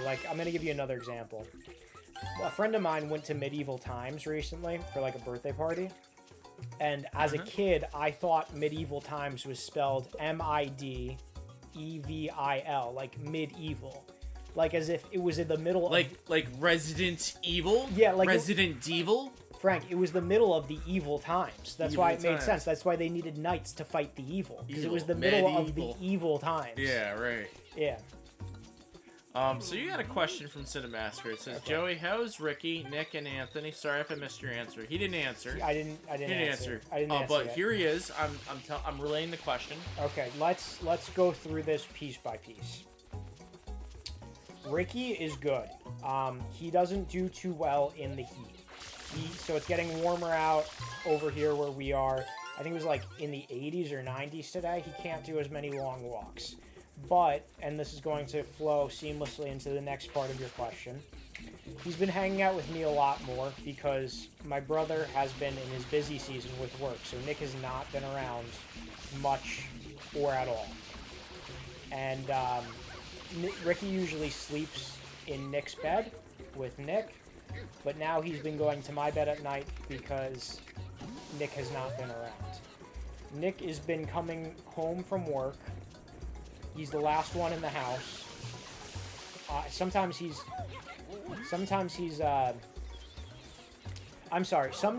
Nick is home after I go to bed. He gets home after I go to bed and then leaves before I wake up in the morning. That's how crazy it is with his busy season going on right now. But he's working very hard, and he's doing, he's keeping the best attitude he can in that situation. I couldn't do it, so I give him a lot of credit for it. I also can't do math, so I give him a lot of credit for doing that too. For those of you who don't know, Nick is an audit accountant. Joey, hold that thought. Yeah. GT Lion's here. He says Frank. Frank. Hey, Frank. GT Lion. GT Lion. Did I tell you I met GT Lion in person? At TwitchCon? Not at TwitchCon. At NAVA. Oh, really? Yeah, he showed up at NAVA. When is NAVA? So the NAVA he showed up to, I believe, was the September NAVA. It was after the last time we played this. He showed up to that NAVA. Yep. And, he's a really cool guy. You should meet him. Next time there's NAVA, if he shows up and you're there, you get to see him. Yeah, he's really cool. Wait, I was at a NAVA and I met someone. Who did you meet? I met someone from street. I was briefly at a NAVA. I haven't stayed. You met Varga. Okay, yeah. Yeah, you met Varga. Yeah, that was him. I haven't been to Digital Press in a while. I haven't been there in a while. I was starstruck by Frank. I was happy because I was like, I'm at NAVA. Yeah, one place where I always welcome to meet new viewers in person would be at a game convention or a NAVA, because I'm in my own element when I'm at NAVA. Or what's up? What's the plan for Too Many Games? When is that and where is that? Do you want to go to Too Many Games? I just want to know. Tell me about it. What is? I'm going to Too Many Games this June. Okay. At the end, that's the last Saturday of June. So what day is that? The last weekend of June. So that is. I'm gonna look at my calendar. Ballpark, I think it's the 25th or something like that. Let me find I think that's Saturday. That's when I'm going to see Tim Dillon the last Saturday. The 20. Okay, I'm going down the 26th, 27th to the 28th. 28th. 26th I'm going down. 28th I'm coming home. Staying 2 nights. Where is it? It's in Oaks, Pennsylvania. It's about 40 minutes northwest of Philly. Okay. Yeah. All right. Do you think? Are you going in a group of people, or what? What do you? So this is how I usually go to too many games. I go by myself. Okay. I go to by myself to these conventions. Thing is, I'm not by myself when I go to these conventions. I always run into people. I run into people and I have a good time. That's how it happens. I'm just another person who shows up to a party. That's basically what happens when I go to too many games. Same thing with TwitchCon. I just show up, and a lot of times I'm by myself, but I always run into somebody. Like for instance, I ran into Amaranth at TwitchCon while she was live streaming. Nice. And I was on her stream, and it's like a running gag. Every time I go to TwitchCon, I run into somebody's. I'm on somebody's stream, some big time stream. She's on. Last year I was on Canute stream. That I made that my Facebook profile picture. It was like Canute standing there, and I'm walking up. Everybody's like, "Final boss time, Frank." Frank's the final boss. Canute versus Frank. And then it was the same deal. Amaranth is walking through Artist Alley. I'm walking the other way, and I'm just there. I'm like, Amaranth versus Frank, final boss. Did you talk to her or no? No, I was like, I walked by, and I walked by, it was like really quick. I'm like, wait a minute, that girl looks familiar. The girl I walked by, is that Amaranth? And I went home like 5, when I got home from TwitchCon, I was like, is that Amaranth's stream? I went back to her stream. Sure enough, I remember the exact spot where it was. I'm like, Artist Alley. She's walking around. I'm there because I'm wearing the day one of TwitchCon. I'm wearing the purple Twitch shirt that I got from Twitch. That you can't even buy that Twitch shirt anymore because they don't sell merch anymore for Twitch online. You got to get it at TwitchCon or Twitch Meetup.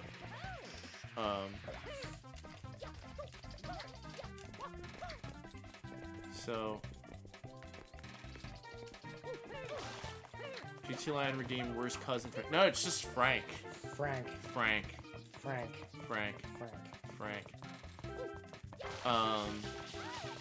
So yeah, it's too many games. There's too many of them. Going in June. Is there anything that you have in your mind that you want to get over there? I don't think I'm gonna really be picking up stuff at too many games. This is the year that I sort of made a pact with myself that I'm not gonna be collecting as much games. I have. Look to your left here. You have too many games. I have too many games. These cartridges are about to topple over. So you're going for the love of the game. I'm just going to meet with people, have a good time. John Riggs is going to be there. Middle Jesus is going to be there. I just found out Modern Vintage Gamer is going to be there. Zofar is going to be there. I'm going to be there. Not officially as a content creator, but I have some friends that work at Too Many Games.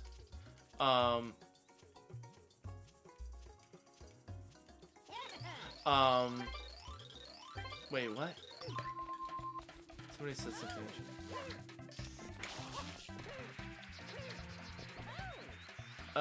Yeah, allow that. Yeah, allow. That's fine. Zark. There you go. Allow. It's fine. There you go. Perfect. Hey, Zarsham got it. Don't worry about it. What was I gonna say?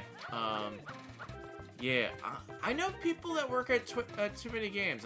Maybe I can be like, yo, maybe you could put me on the guest list for the content creator thing. I already bought my ticket. I'm not looking to go for free. I already bought my ticket. I could officially say, hey, I'm going too. But I don't know. I might just put up a fake post saying, hey, I'm gonna be at Too Many Games this year. You're always getting automated. Okay, so yeah, that's another thing. So I got auto mod turned on. I always have it set to auto mod turned on because I do the sponsors with Twitch. They give me they offer me sponsors. Yeah, they just like you have to have your auto mod turned on level 2. There are levels to the auto mod? Yeah, so when you turn on auto mod, there's level 1, which means you can't say like the really, really bad words that you could think of, you can't That's say. level 2. No, that's level 1. That's level Then level 2 is like, if you say damn, you get... I think if you say ass, you get auto-modded. Or the F, you say the F, yeah, you get auto... Like, Eleanor got auto-modded because she said the F word, but... In the context of, you know, she's not bullying, she's not, you know, it's just a natural reaction. A lot of people say the F word. I say it all the time.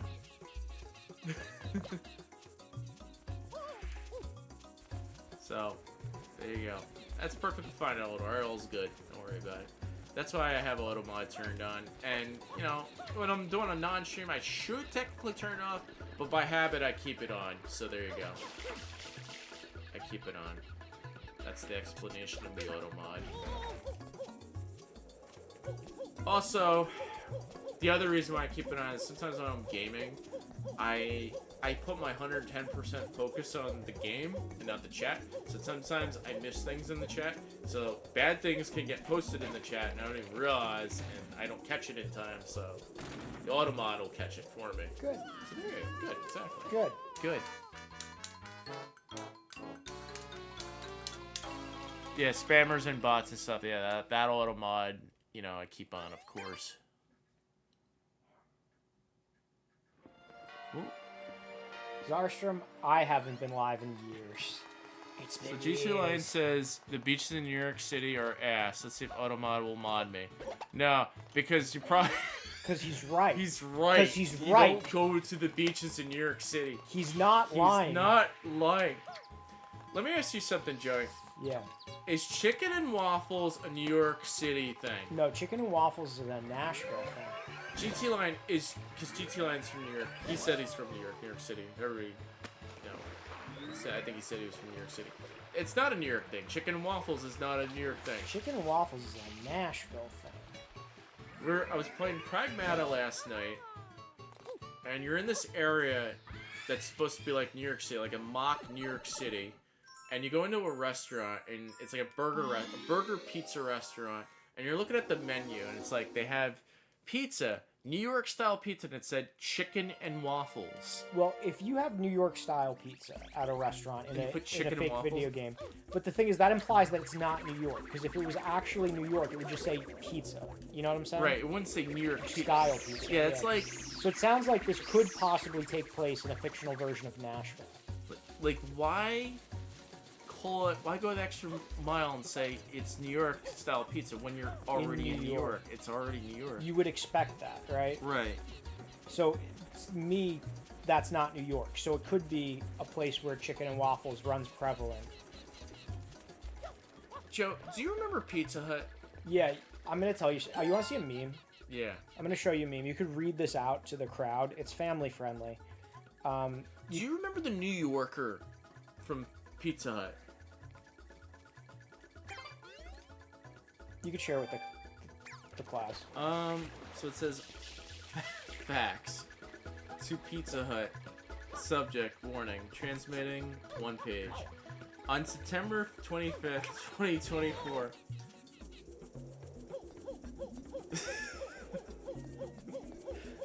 The child growing in my belly. Oh gosh. Would you like me to read it? I'll do it. Let me do it. I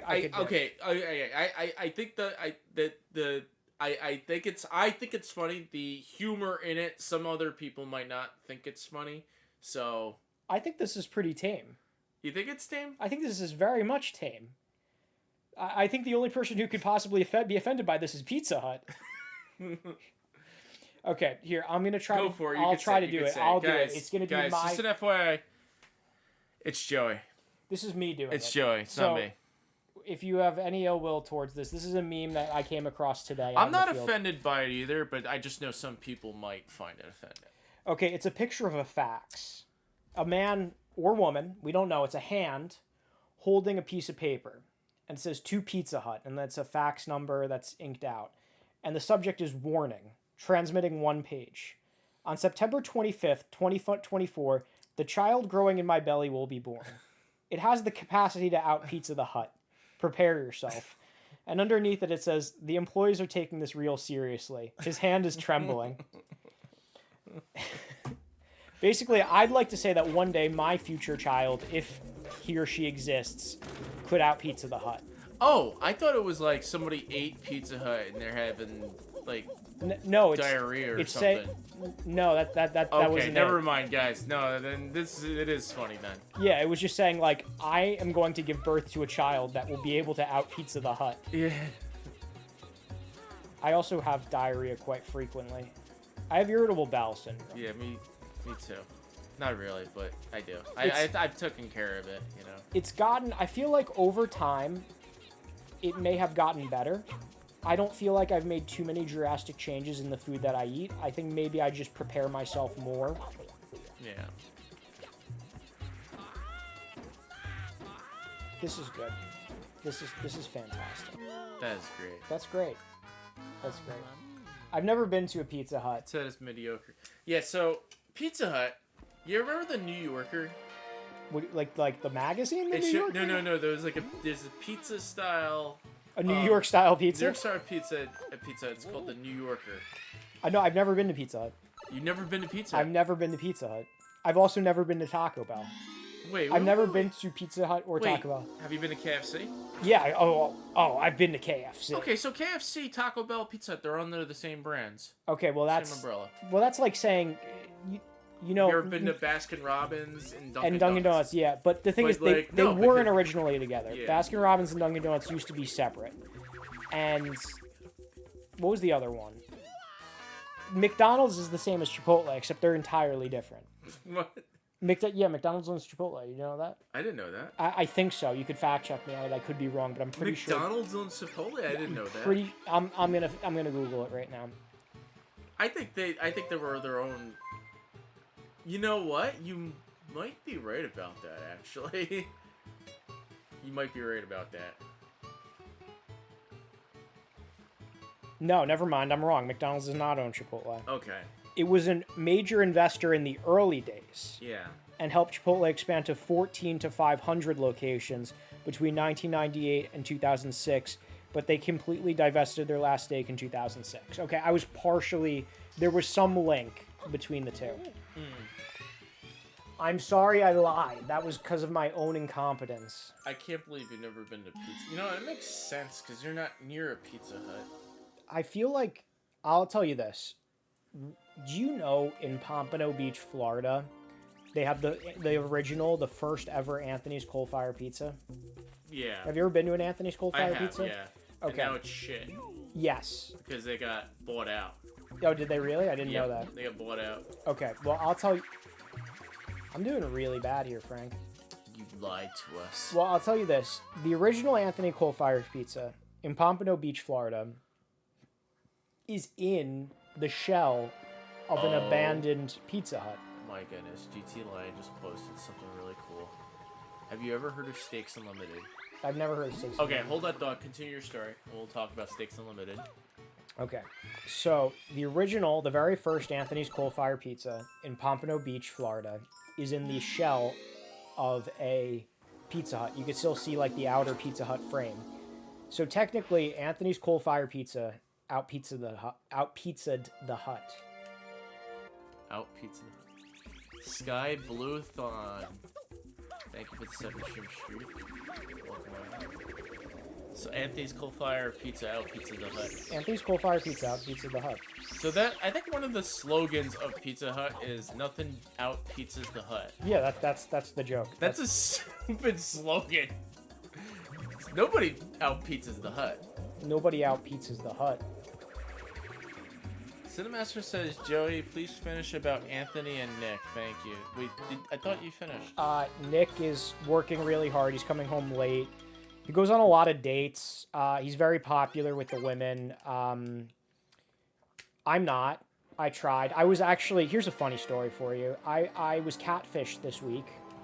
Oh, I'm sorry. It happens. Like, really bad, actually. So, let me guess. You were looking to see a short girl, and you got a very tall girl. No, if you could take the dimensions and just switch them on their axes, and that's what it was. Okay. Yeah. Well, let me give you the full context of this. Let me break this story down because I feel like everyone will enjoy this. I feel like the audience. I think everybody will enjoy it. I feel like this is a good story. And it has to do with Nick. It starts with Nick. So let me tell you this story. So I was on Hinge, or as me and Nick call it, the Hingemans, and I matched with this girl, and she worked. Eleanor says, "Who's Nick?" Who's Nick? Nick's my brother. Nick's my younger brother. Yeah, so Nick hasn't been on the stream yet, but he's been on his stream. Yeah. Joe used to stream quite often. I haven't in a while. He has a channel. Yeah. Zarsum, can you give a shout out to my cousin Joey so Eleanor can check out my cousin Joey's channel? I haven't streamed in over a year, and the last stream was with me, my cousin Frank, my ex-girlfriend, pour one out, and one of my friends.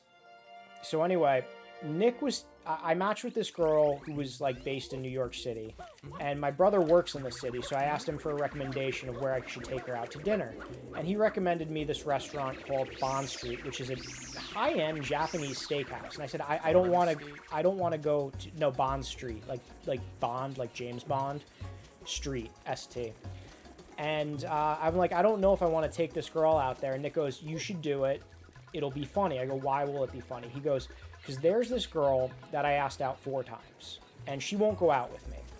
But she posted on her Instagram that she was interviewed, and the interviewer asked her where her favorite date spot was, and she said Bond Street in New York.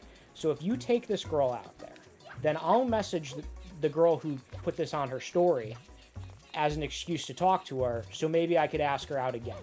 Maybe she'll think that this whole thing is funny. So that's the framing of this.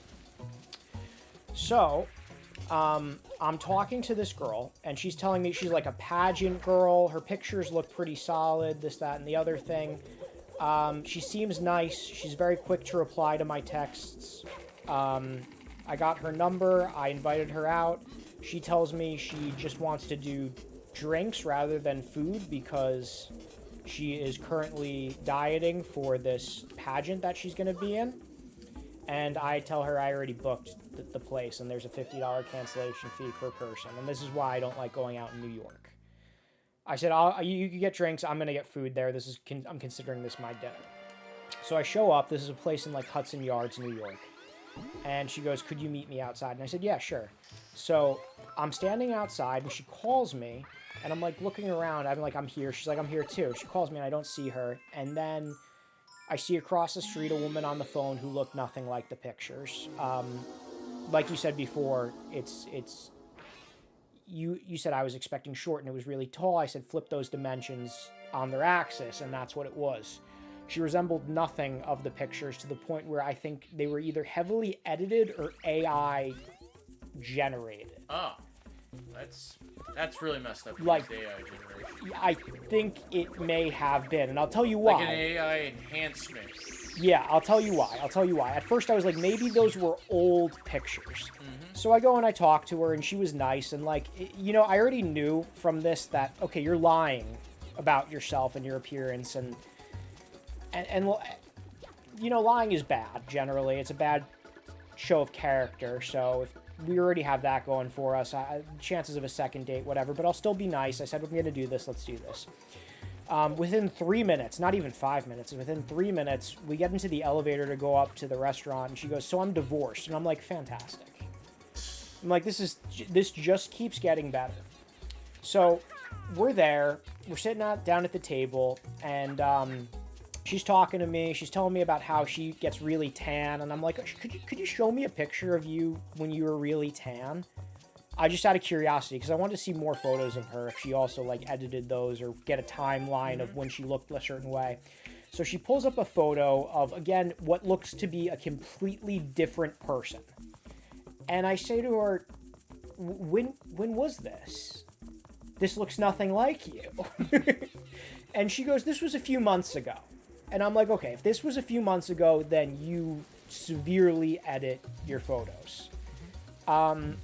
We did the whole date, and she only ordered a glass of wine, and I ordered a steak for 2, but it's New York portion. Did So you eat the whole thing? I ate the whole thing. It was a Good. It was High a, five. It was a 12-ounce steak, Frank. Good job. I could eat a 12-ounce steak like nothing. I could eat a 16-ounce steak like nothing. Steak for two.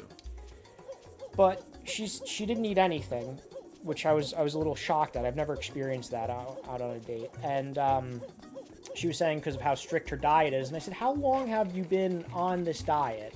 And she told me 2 months. And I kind of thought to myself, I was like, I wonder, well, what either you're I'm like, so what do you eat when you're on this diet? She told me that every single day she eats a protein shake and a 4-ounce steak.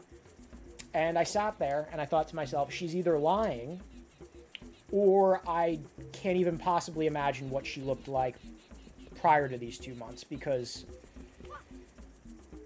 I don't know. Steak is not a lot. Yeah, that's why I think she was lying. I think she was lying. That's why I think she was lying. I think she was a liar. You ordered steak. Yeah. Figured, hey. Frank, I think she was a liar. She lied.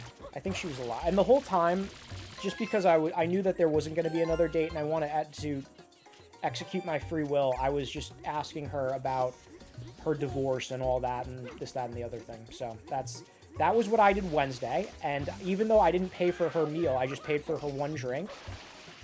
The tab still ran me $200. Yeah, $200 for one 12-ounce steak, and I got three unsweetened iced teas, and I think they may have charged me $20 each per unsweetened iced tea. New York. This is New York. I hate New York. So I told Nick he better message that girl. He better message the girl who put on her story that she likes to go out to Bond Street as her favorite date spot, and he better tell her the entirety of this story. And it's because of her. It's called Bond Street. Bond Street, New York. Now, you won't see the steak that I got on the menu because they brought out a special menu. Now, on that menu... Bond Street? Bond Street? Yeah, it's a Japanese place. I don't eat sushi. So, you might see a $55 steak, which is what I thought I was going to order. But they kept pushing like, oh, hey, when you order, you got to put everything in at first. And you got to put in all your appetizers and this, that, and the other thing. And she kind of said, I'm not going to order anything. And the guy looked a little disgusted with us. All right, so I just Googled Bond Street. It said for the pricing, over $100. Yeah. Well, there's a $50 cancellation fee per person. And to make a reservation, you have to put in your credit card. Oh, really? Yeah. Absurd. So... moral of the story, whenever I typically do my dates, I usually do a local bar for dinner. It's a very high-end restaurant you went to. Yeah, not saying it was bad. It looks like it's pretty good. No, I had a nice Wagyu steak that I ate myself. Wagyu's very expensive. I had a nice Wagyu steak. Wagyu's very expensive. There you go. It was good though. It was good. That's why he ordered Wagyu. Well, it was also a steak for two. Wagyu's very expensive, yeah. Frank, it was a steak for two. The guy looked disgusted at me already for her not ordering. I felt like an idiot. But you know something? I ate in front of her. I actually felt bad a little bit about it. I was like, you mind if I eat in front of you? Because I don't want them to charge me a $50 cancellation fee per person. We can't go to this nice steakhouse that I got a reservation to and only order drinks. I feel like that's a little disrespectful. I feel like you're Patrick Bateman.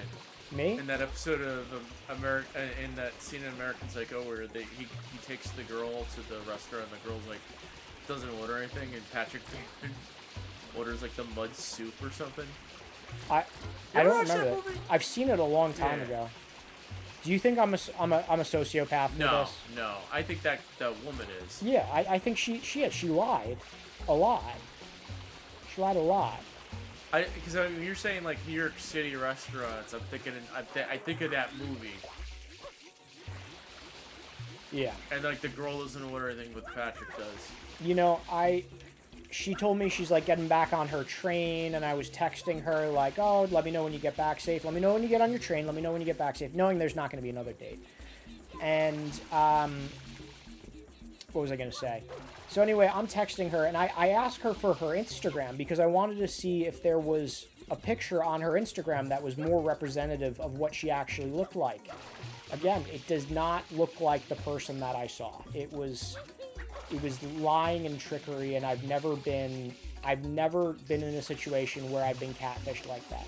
There have been times where I've gone out on dates and they've looked better than they've looked in pictures. I've gone out on dates where maybe they looked a little worse than but that's the person in the picture. Maybe those are the best 6 pictures they've ever taken in their life, but that's definitely the person. This, I was like trying to figure out when she's showing me right in front of me to her face. This was me a few months ago. No, that's not you. That would be the equivalent of, I'm 5'8".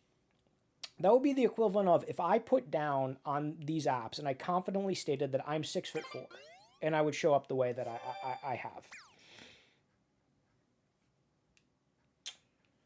You know, I used to put down that I was 6'3".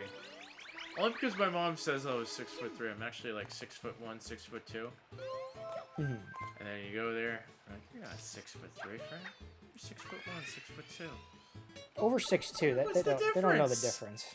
It's a 1-inch difference. You could definitely put a 1-inch differential. You wear shoes. No one will know. No one will know. If they do know, they're a sociopath. They're a psychopath. They're patient. Yeah, there you go. So she is the sociopath. She's the sociopath. I went out, this was my date with the female version of Patrick Bateman. I went on a date with an American Psycho this past Wednesday. There you go. That's my story, and I'm sticking to it.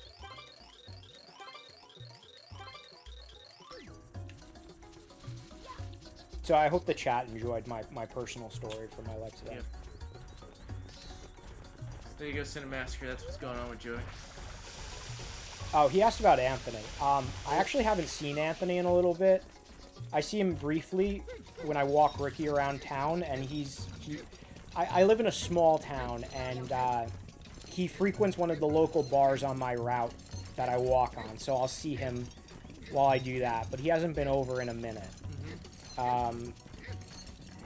He's working hard. Sometimes he works night shifts.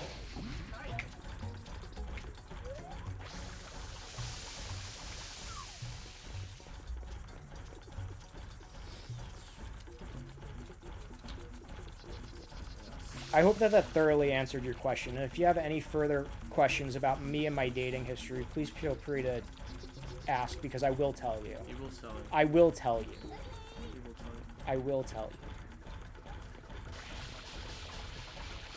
The magic of Mario. The magic of Mario. Is it Mario or is it Mario? I think with my accent, I say Mario. I say Mario too. People always get offended. They're not offended. They're like, why do you call it Mario? It's Mario. Because I'm from New Jersey. It's Mario. Yeah. Is it Mario or is it Mario? How many dates have you been to Donovan's Reef? Taking to Donovan's Reef. I haven't been to Donovan's Reef in a minute. And when I say a minute, I mean at all. But me and Nick, remember I showed you that Sopranos intro? The anime intro. Okay. Prior to the stream, I showed Frank, I'm a fan of the Sopranos. Prior to the stream, I showed Frank this thing on YouTube called Sopranos Anime Opening, where they just take a bunch of clips from the show and they have like a bunch of Japanese text over it, and they play a Japanese song and like words flash on screen as if it were like a traditional anime opening. It's Neon Genesis Evangelion, the English dub opening. You've seen the show? Yeah. I've never seen the show. Yep, that's it. Well, anyway, there's like words that show up on screen. One of the words is like Gabagool, New Jersey, never had the makings of a varsity athlete. Yep. I was actually thinking of making like an anime opening for me and Nick. I feel like we should do that. Like if I came back to streaming, instead of a starting soon screen, it should be like an anime opening that loops of us. And one of the words that should flash on screen should be Donovan's Reef. Donovan's Reef. Donovan's Reef. Donovan's Reef. What would the other memes be that we have in our chats? Besser? Yeah, I don't know if we could put that. I don't think we could put Besser. Well, nobody will get it. No one will get it, but if it gets around, people will know. Like it's too big to fail, but if no one. Well, you would have to look it up and be like, what the. Someone will be like, well, what's Besser? And no, but they're gonna look it up and then.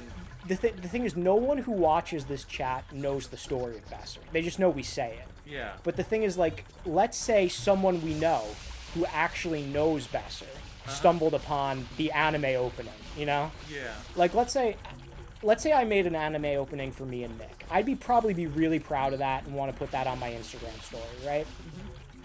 There's people on my Instagram story who know what a Besser is, who it is. Oh, and they'd be like, what the hell? And they'd be like, why are you bringing up this No, obscure don't. person? Yeah. Wait, was that... Should I have not said... Who? There's no identifiable context of that. Wait, is that okay? Wait. Oh, yeah, you just No. looked away like I No, said something looked that I shouldn't have away said. and I thought, no. You didn't say anything. Okay. I'm trying to think. I'm trying to pull it together. What? You said Matt Besser. I didn't. I said Matt Besser. I did. I didn't. It's okay.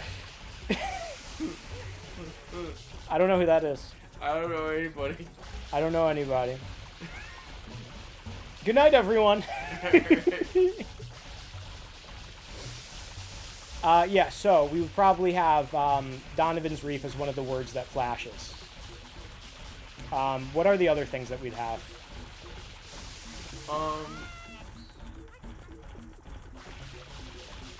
What did we do last year? We went to the we went to Down Creek. We were drinking Oh, beers. Creek End. Yeah, Creek End would be one of the things that Yeah, shows up. we Cheesy Gordita Crunch, that would be another one. Gordita Crunch. I'm drinking a beer at Mountain Creek. The bartender rips the drink out of my hands and closes the door. Oh yeah, that actually happened. We gotta do that again. Yeah, We gotta Mountain do that Creek, again. yeah, I want to do that this summer. That'd be great. You know what we still need to do? We still need to go to the American Dream. We're never going back. We're not going back there. I'll tell you. We're never going back. We're gonna go back. We gotta go to the water park there. I still want to go to that water park.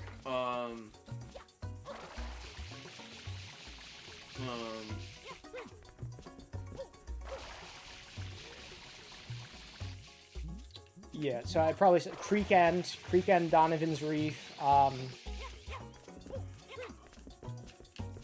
I don't. The world of Pokemon, maybe. Welcome to the world of Pokemon. Welcome to the world of Pokemon. Here we'll catch fish and hunt for fish. And even a fish. Eat fish.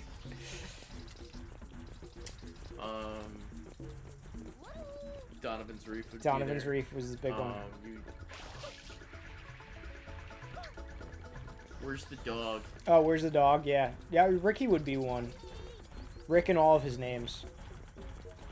Change the dog ball water. Yeah, my dad always... Every time. Change the dog ball water. I'll go down there and change the dog I'm going to ball be honest with you. Part of the reason why I also stopped streaming was the amount of times that my dad would come down midstream in his underwear and just stand there. I remember that. I was just like... I remember that. I'm like, you I can't... watched it. I'm like, he's there were in his underwear. There were streams where I just ended it immediately. But the thing is, like, he'd walk down out of frame in a white t-shirt and his underwear and just stand there looking at me like he's like trying to figure out, can they see me? Can they not see me? And I'm like, oh no.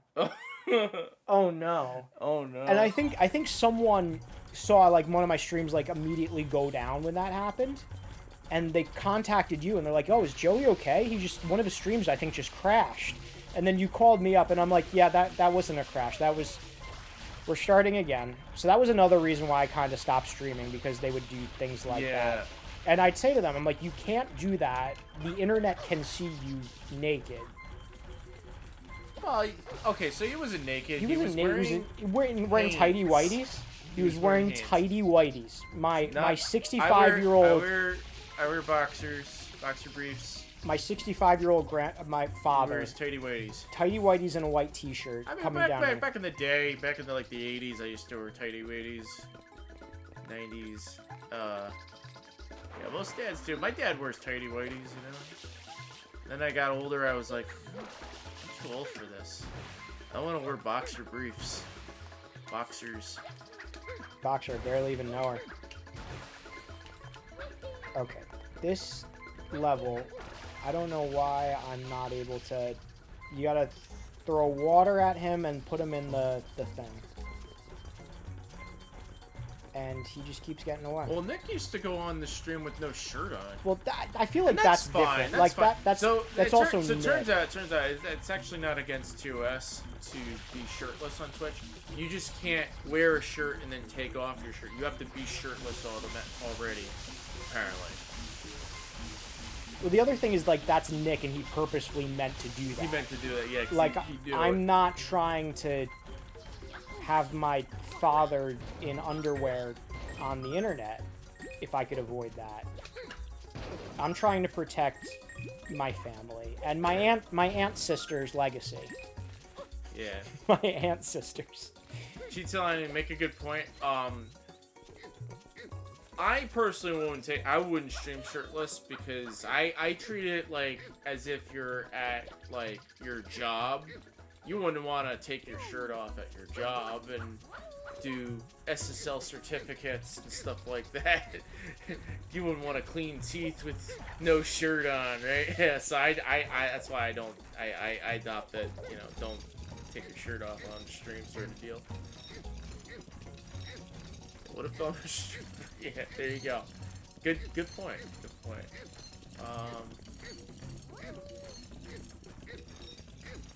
Yeah. Your dad showed up in the underwear. A few times. I remember your mom, which is my aunt, by the way. My aunt would show up on stream just to yell at you about yeah, stuff. like that was the thing. And like this is embarrassing. Why are you doing this? It was a combination of being a I 30-something-year-old like, man. You know, he's on the stream. You know, I wasn't complaining. I'll be like, yeah, you're on his stream. You know, you're gonna be on there if you do that. It was a combination of me getting publicly yelled at by my parents while being a 30-something-year-old man, and my dad coming down naked, and the last stream being like the last few streams featuring prominently my ex-girlfriend right before our breakup, which is kind of all. Oh yeah, I remember that. Combined to, like, I need to stop for now. I need to reevaluate my life. And so if you're looking for a reason to why I have not been streaming for a while, it's a combination of all those things. I'm not saying I'm never going to come back to it. I might come back to it. I might have to do it in a controlled environment that's not my parents' what you basement. could do, I have a question for you. In your bedroom, Yeah. do your They would parents still, yeah, they would come still in? come in, yeah. They'll barge in on your room? All the time. Even if the door is shut? Yeah. Okay. Sometimes, I'm going to tell you this. Sometimes I go to the bathroom and shut the door and lock the door and just sit on the toilet and look at memes. Yeah. Because I know that you just can't come in. They open the door? No, door's locked. Oh, Joey's in the bathroom. And then they're like, well, he has IBS, and I do. Yeah. And I do. And I just sit there and I look at memes because I could be alone.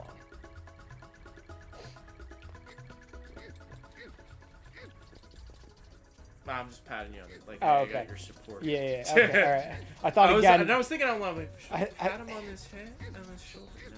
I'm like, again, maybe I said something I shouldn't. No. I'm patting you on your shoulder for support. You know, Okay, yeah. You know, it's okay. It's okay. It's okay. And I'm thinking out loud, like, should I pat him on the shoulder? It's okay. It's okay. It's all right. It's all right. I'm, again, grown man. Right. I remember there was that one time your sister, aka my cousin, my other cousin, I don't want to say her name, because My sister. his sister, My sister. came on the stream, and I think she asked a question. And then she got like all She got offended. really freaked out. Yeah. Yeah. So then, that was the end. There.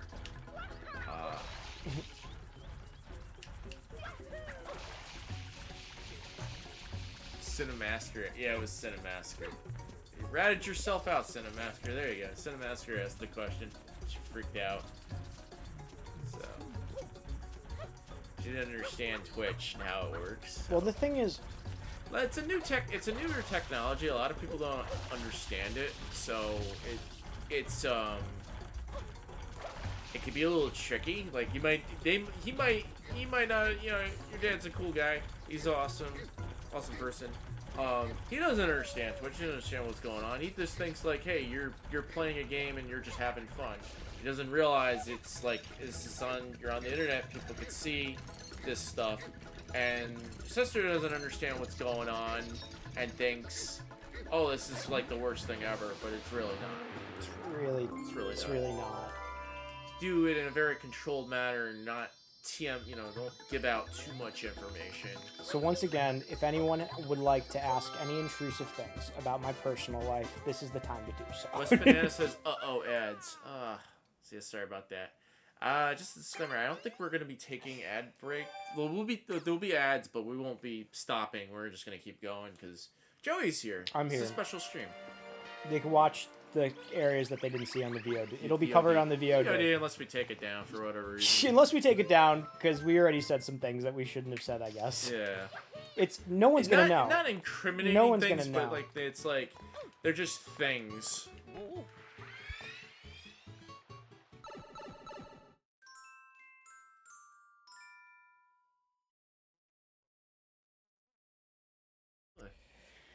There we go. Yeah, no one heard that. Yeah, no one heard No that. one heard that because we muted the mic. Because we muted the mic. We could do that. We could mute the mic. We could mute the mic. It basically what I'm saying is I think the VOD should go up. I think with all of the stories that we're told now, it should go up. It has a place. The only reason I would remove a VOD is if there's like copyrighted content in there, or there's something like TOS avoided. Like I'll take the VOD down or something. Then that rarely happens on here. Wait, what about the first Mario 64 stream you did? No, that's up. That's on YouTube. Or I'm sorry, the second one. The second one, good personal stuff. That has been temporarily removed. That might come back in the future at some point. But there's it'll come back eventually. But I'm just making sure like we didn't have copyright. No, we didn't break any. We didn't have copyright terms. Like that'll come back later at a later time. But it is up. It's not 100% gone.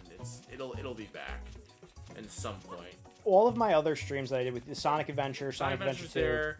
The first Mario 64 stream is the there. first Sunshine stream. Besides, if you want to see this, the best. The first Mario 64 stream was the best one. I think it was better than the second one. Because the first second one had its moments. It was fun for different reasons. The Nintendo Switch story, I think, was funny though, because that's just something that happened with me. Usually I don't have something that's fun. Actually, I do have a funny story. Yeah, let's hear it. So, I was on my way home from work. I take public transit home from work. That's bullying. What's bullying? What's bullying? Public transit? Public transit is bullying. What I'm hearing, Joey's stream went from Twitch to only dads. That's bullying. No, we're not talking about dads. So I was on my way home from work. I take public transit. I'm on the last leg of my trip, which is aka a bus ride.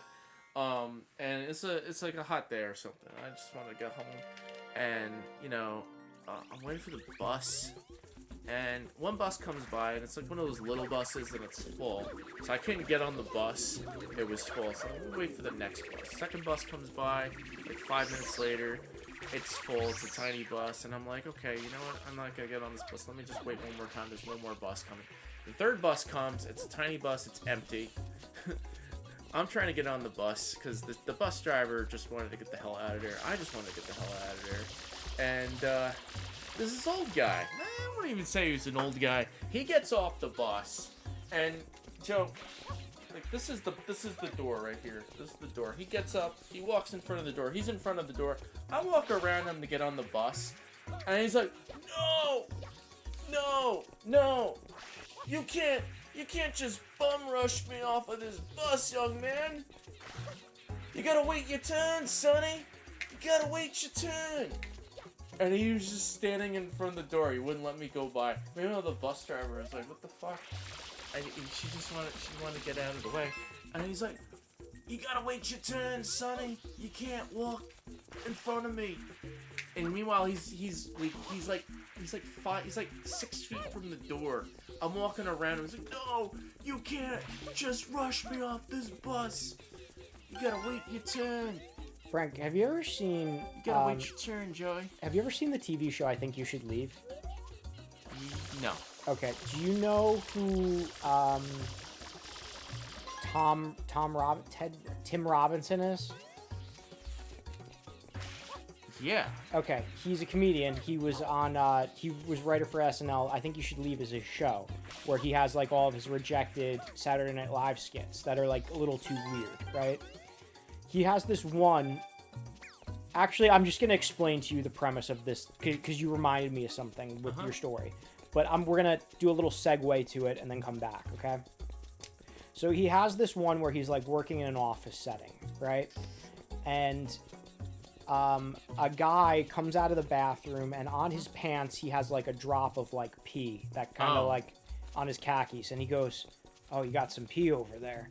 And the guy's like, "Yeah, I guess I didn't shake it off." And he goes, "No, this happens all the time. There's a website for this." And then he like pulls up this website called Calico Cut Pants. Calico Cut. And basically he goes, "Yeah, it's a fake website.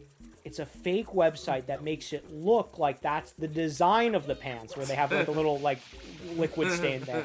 He goes, "But the thing is, if you use it, you gotta give." He's like, it's like PBS. Because the whole thing, it goes cold. If you don't give, the guy goes underwater. So you gotta give. And then he just keeps asking him throughout the episode, he's like, "Did you give?" Everybody gives. And then he starts like tormenting him. He goes, "A lot of people give." And he starts like naming people in the office. He goes, "You know him? He Frank. He gives. A lot of people give." It's like almost like a Fight Club type thing where everyone's in on it, and they're like all looking at him like dirty. But at the end of the episode, he's like getting out of there. This is a reoccurring bit. Like as he comes up to him, he's like, "You gotta give. You gotta give." Then he goes, "Wait, hold that door," and it's like a door like so far at the end of the hall or the room, and he just slowly walks over. "Hold that door. Hold that door." And then he just slowly walks away. You gotta give. You got it. Pure Tunes knows. Welcome on in. You gotta give. For the 63 months of subbing here. Hope you're doing well. Hold that door. Hope to see you soon. A lot of people give. You gotta give. You gotta give. You gotta give. Yeah, the old guy was like, "You can't just bum rush me up this bus, son. You gotta wait your turn." Like, wait my turn for what? It's not like I'm just trying to get on the bus. Hold that door. He's like 6 feet from the door. Hold that door. I'm just walking around. I was like, "No, you gotta wait your turn, sonny. You gotta wait your turn. You can't just bum rush me off of this bus." I'm like, "I'm not bum rushing you. I'm just walking around you. You gotta wait. You gotta wait your turn." You gotta wait your turn, Joey. You gotta wait your turn. You Gotta gotta give. You gotta give. You have to see this skit because I think you'd really like it. You gotta wait. I wonder if that guy was pulling off that bit. I think he was doing that bit. Hold that door. The guy they give it to is a rebranded Mickey Mouse. Connor O'Malley, rebranded Mickey Mouse. Wait, do you know Connor O'Malley? No, who's Connor O'Malley? He's like a comedian. Kieran is mentioning it in the chat. Wait, Connor O'Malley. Is Kiertunes that Kieran changed his name? Kieran changed his name to Kiertunes. Oh wow. Yeah. Yep. See, it's been a while. It's been a while. It's been a while. It's been a while.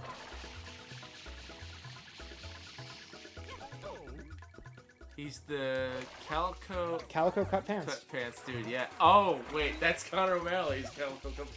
Yeah, that's Connor O'Malley. Oh, you're talking about the actor? Yeah. Oh, okay. So you know the actor. So that's the actor then. Yeah. Okay. Okay, I already know this stuff. So yeah, I've probably seen it already then. Oh, you've seen it? I've seen Connor O'Malley. I think you'd know if you've seen this particular skit. Because it's just absurd. Rebranded Mickey Mouse is funny. That skit is like the best.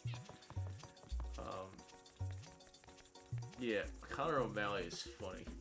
He did a choreographed dance of the Charlie Rose theme music, which is like this. Charlie Rose is like a theme. Is like a talk show host, kind of like Jay Leno, but it's like the PBS version of Jay Leno, and he has a theme song.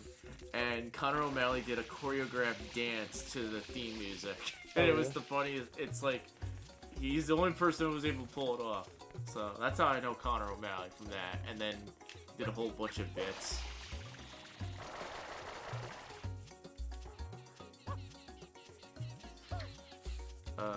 You gotta give, you gotta watch I Think You Should Leave if you have it. It's on Netflix. I think you should. Okay, yeah, I gotta get Netflix. I turned off my Netflix because it's too expensive. There's nothing really good. I think You Should Leave is good. But other than that, I really don't watch anything else on Netflix. Yeah.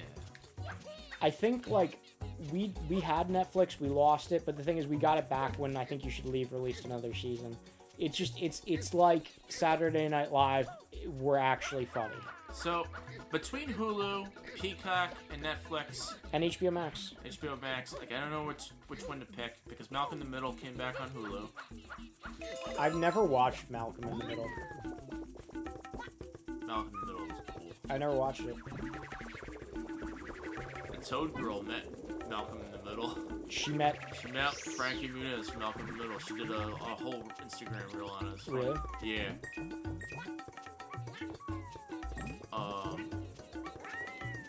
Yeah, and then on Netflix, I still gotta watch the new Stranger Things, which I haven't yet.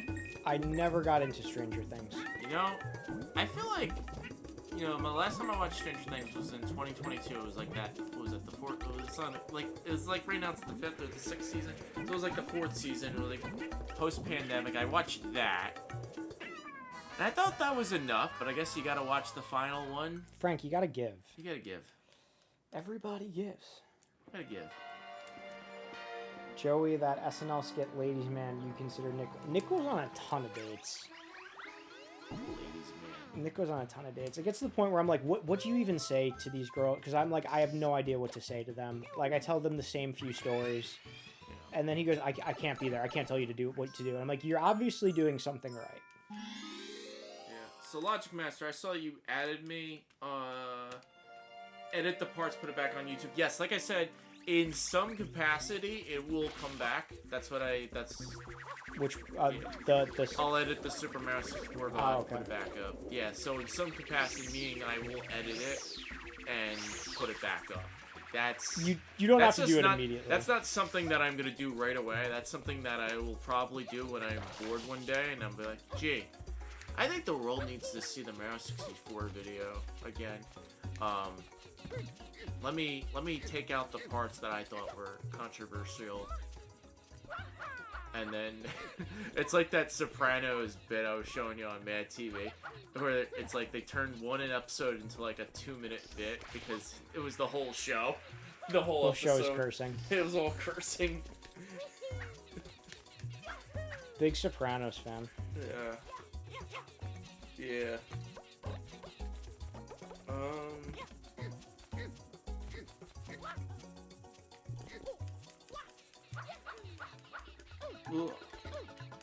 That's probably going to be a long one to edit. Like, that was hours. Yeah, Calico Capan. You looked it up. But you gotta give. You gotta give. Nobody gives, it goes dark. If nobody gives, it goes dark. Click the donate to the Chicago Coalition for the Homeless. You gotta give.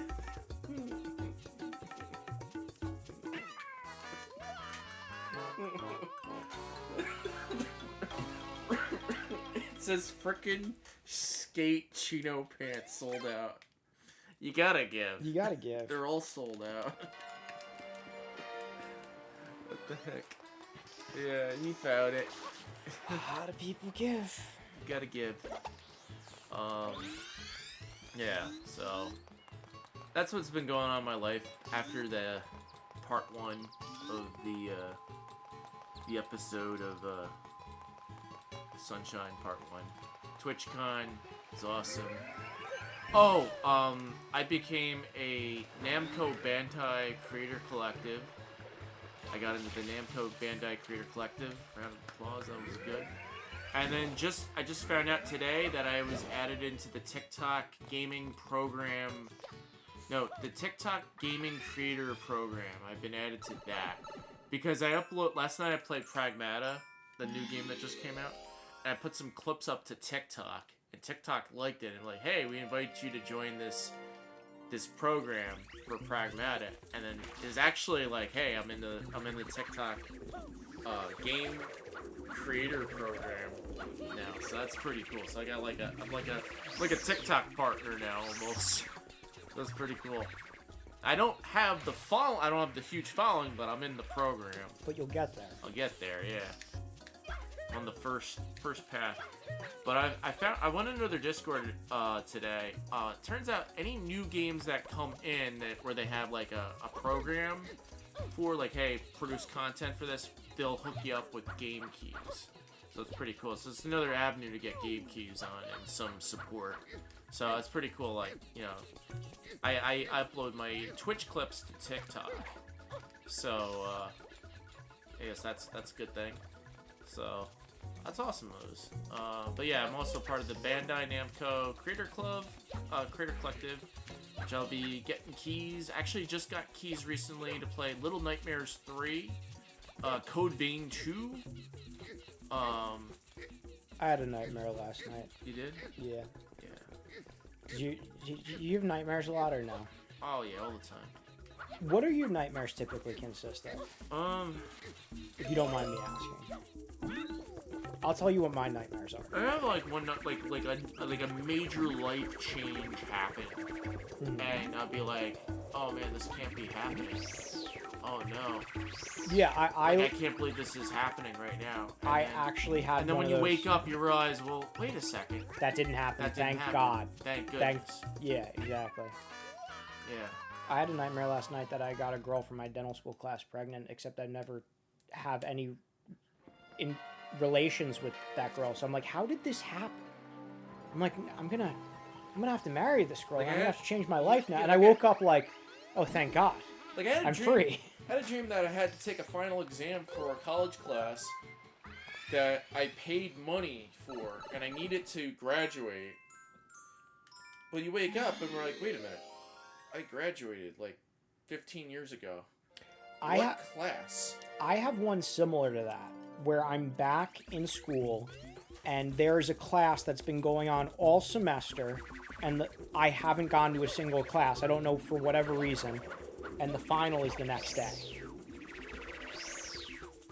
You get those? Joey. Yeah? I have the story. Okay, let's hear it. I had a dream. Alright, so this is a word for word.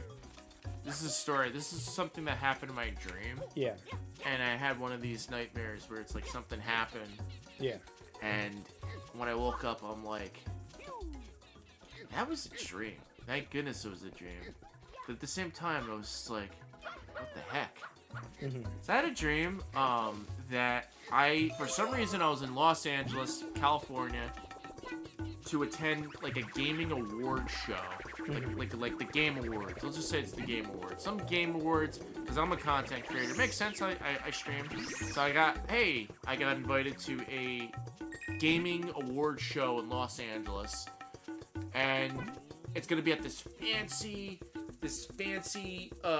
theater, and they have a bar arcade set up. And you get to go, and there's this party, and you're gonna have fun. There's all these content creators there. You're gonna have a great time, kind of like TwitchCon. So I go there, and I'm like, all right, I gotta wait in line to go to the event. And they're like, you meet with another creator. It's like, hey, you should wait, and you should go to the bathroom now. You should go to the bathroom now before you wait in line to go into this event. I'm like, oh, that's a good idea.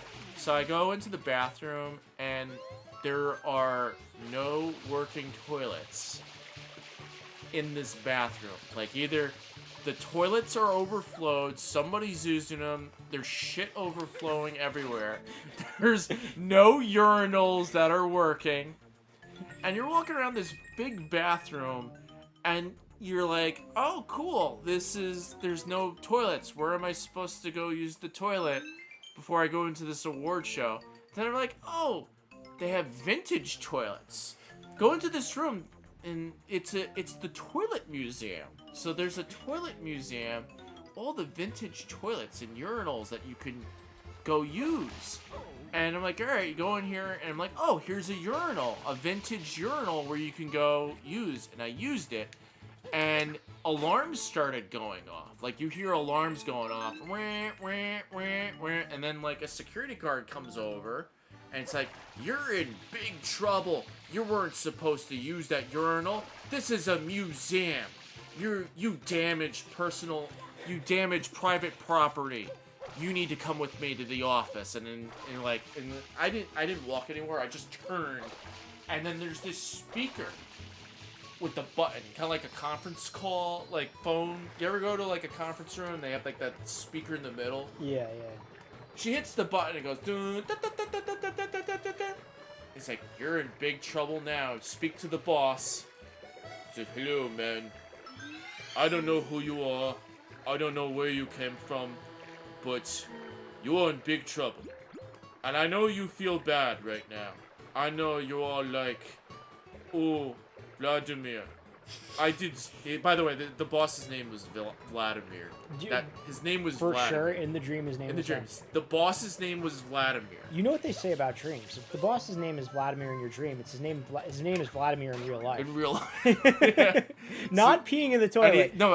This was his accent. He was like, I don't care. I know you're crying. You're hugging the voice box. Oh, Vladimir, I made a mistake. I did something bad. I went pee-pee when I shouldn't have. Oh, no. I don't need to hear it. Okay?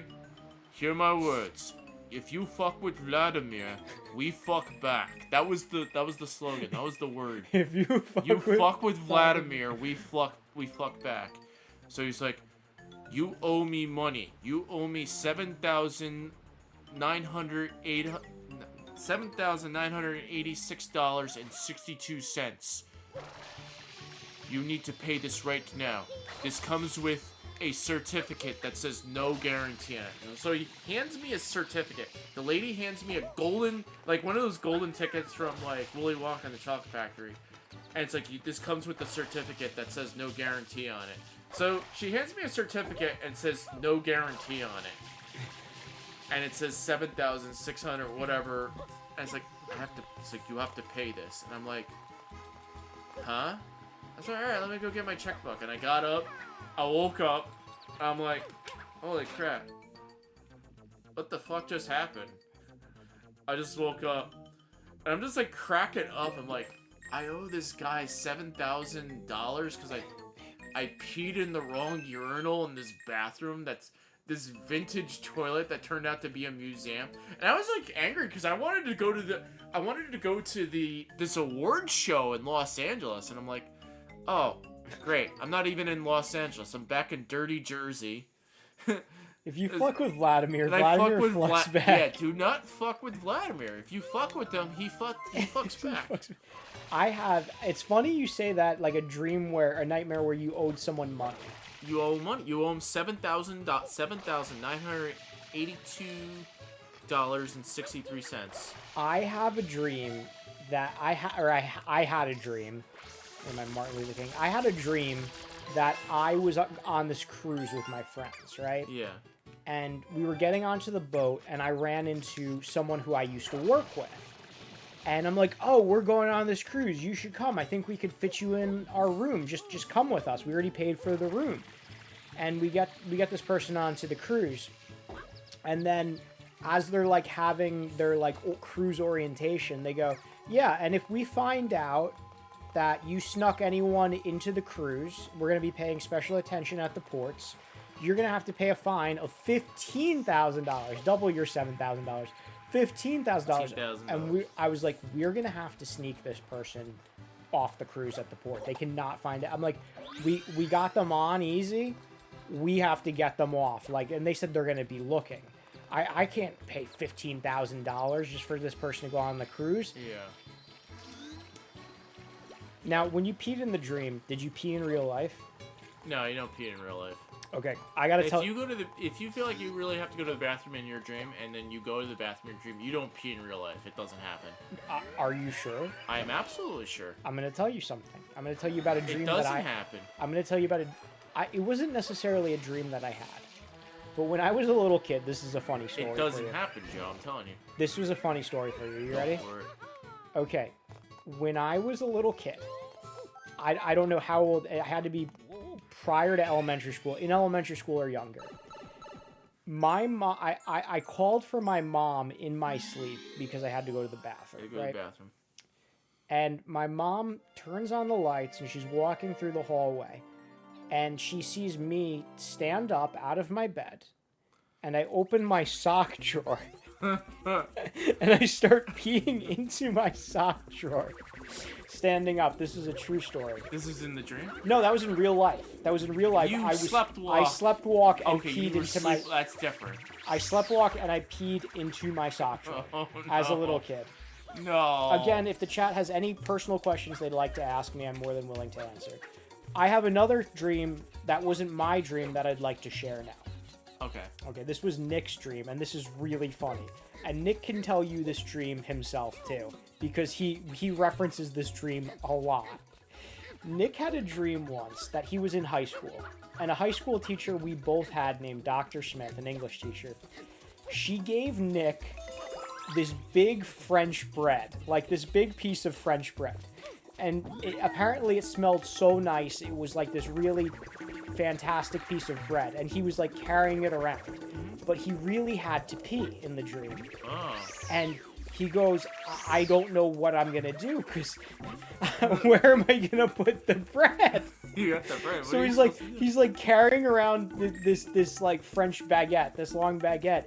And he's like going into the bathroom. And he's like, the bathroom is so dirty. I can't put the bread down, but I have to pee. And he's like trying to find someone to hold the bread. And he can't find anyone.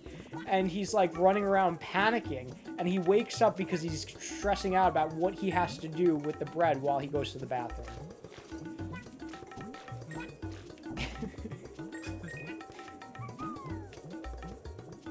You want to see if I can get Nick on the phone to tell the French bread story? So we got a little Nick cameo. Sure. Okay, let's... Is he dead? It's the middle of the night. No, he's awake. Okay, you got He's it. awake. Alright, here, hit the face cam button. Or, yeah, or just pause the game. No, I could do it. Wait, I should actually preface this by saying I'm on stream first. Yeah.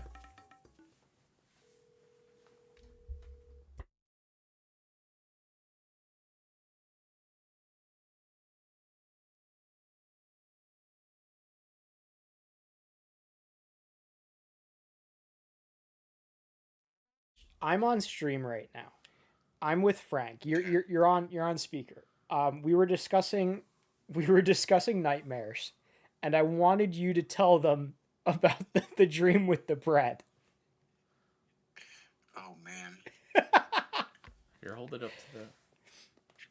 So I had this dream that I was in high school, and I'd graduated high school, but across the street from my high school, it's not like the street is not like a crowded, busy street, but it's like cars pass through, and it's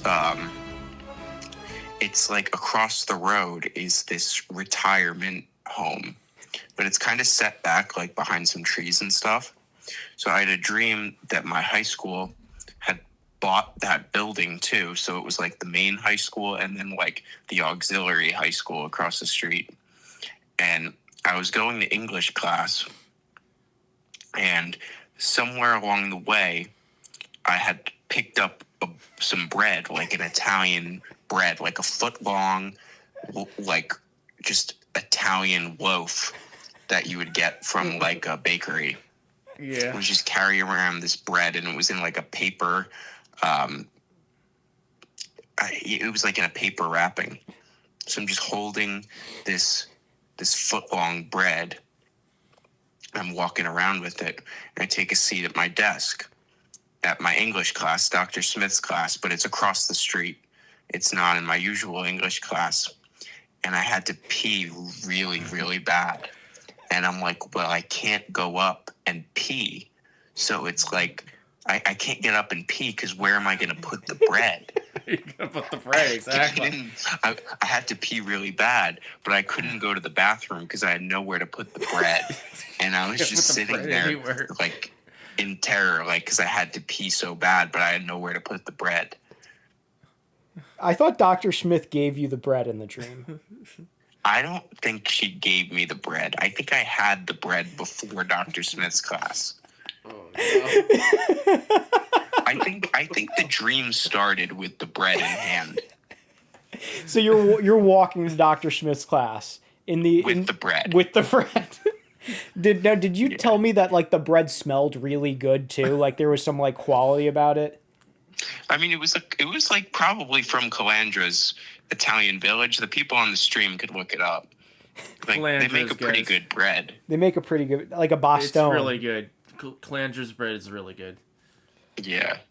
So it was like I didn't want to put the bread down. Like, what am I going to put the bread on the floor? You can't put the bread on the floor. But wouldn't you be able to put the bread on your desk if you were in your English class? Because the way that I had imagined it is you were getting out of class. And Dr. Smith goes, "Hey, Nick, you want this bread?" And you're like, "Oh, do I?" No.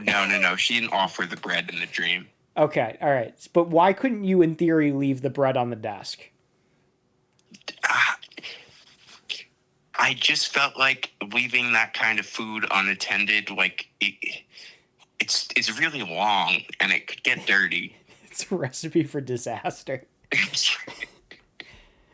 All right, you know, I had a nightmare last night. I'll tell you about it when I get home because it was wild, but I'll probably tell you about it tomorrow. But thank you for coming on stream to tell the story about your nightmare with the bread. Thanks, Nick. I couldn't pee. It was a nightmare. I couldn't pee because I had to watch the bread. You gotta watch the bread, and you gotta give. Everybody gives. You gotta give. All right. I'll see you in the bus room. Yep. Good night. See you in the bus room. All right. So we had a little cameo by Nick, sponsored by Calandra's Italian Calandra's Village. Bakery of Newark. Do you want me to tell you a story about Calandra's? Is it gonna make me not want to have Calandra's again? No. Go for it. Okay. In high school, I was friends with one of the Calandras. He was one of my best friends. Jack? Joe. Joe. And he was telling me that, like, that wasn't his immediate family who owned Calandras. It was his grandpa's cousin, right? So he was telling me that his grandpa and his cousin came over on a boat illegally back in the day, and they were hiding. And they were in storage. They said the legend goes his grandpa and the cousin were hiding out in barrels, right, on the ship. And somewhere along the way, a guard heard like rustling and had a gun and shot into one of the barrels and missed them. Ooh. And anyway, the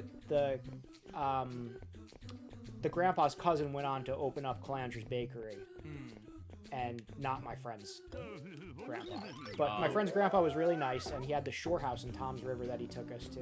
Yeah. And we would go there like after prom. We'd go there a lot during the summer. It was a lot of fun.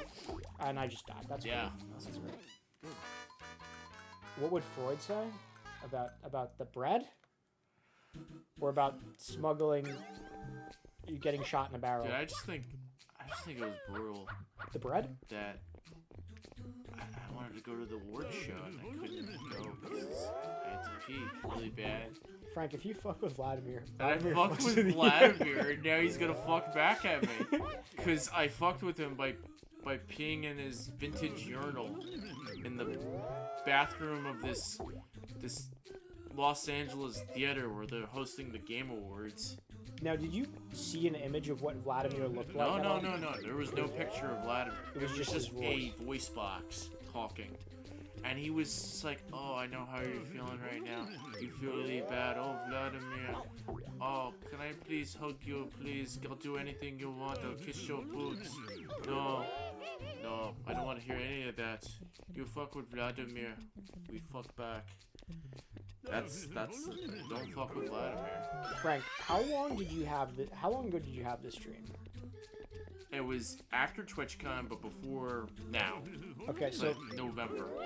okay, so this was relatively recently. You had the Vladimir dream. Yeah, and I told my mom about it. You know what my mom says? Frank. If you fuck with Vladimir It's fucks like, Frank, back.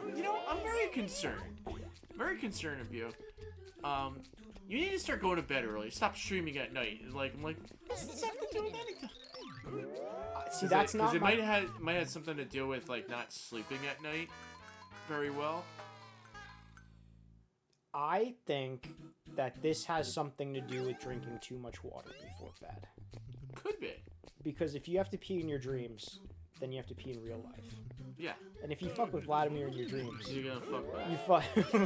you fuck with Vladimir. One of those in dreams real where you life. go into the bathrooms and you can't use the bathroom at all because the toilets are clogged or they're in use or You're holding French bread. something's broken or the bartender is saying, sorry, you can't go in there, that restroom's out of order, and you tell him you got to pee really bad and he's like, you know what, just go to the bathroom.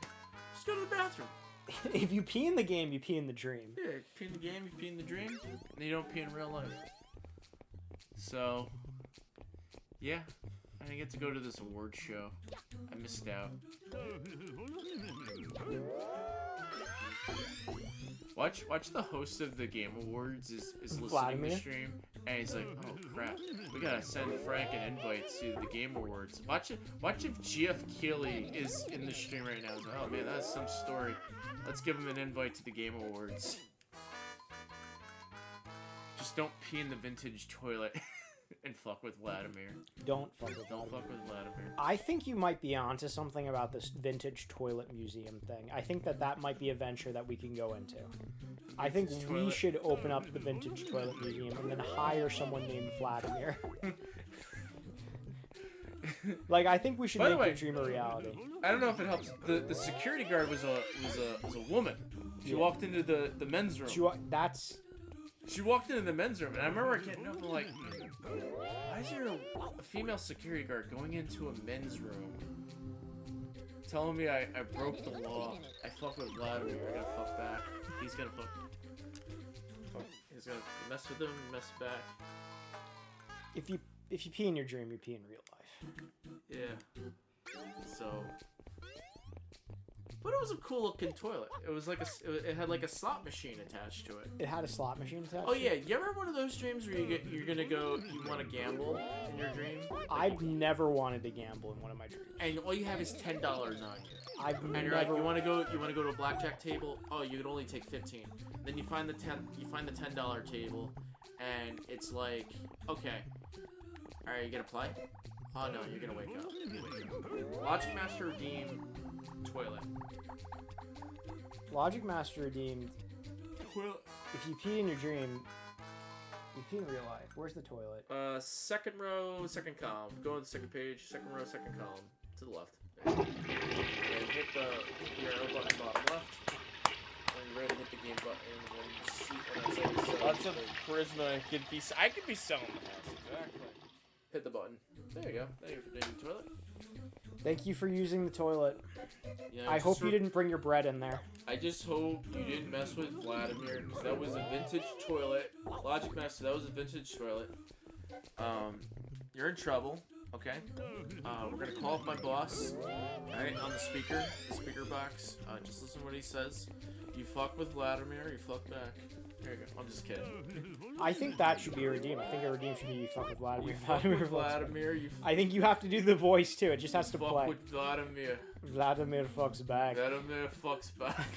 That's exactly what it sounded like. Too. You owe me. What was Only it? Fuck- $7,982.63.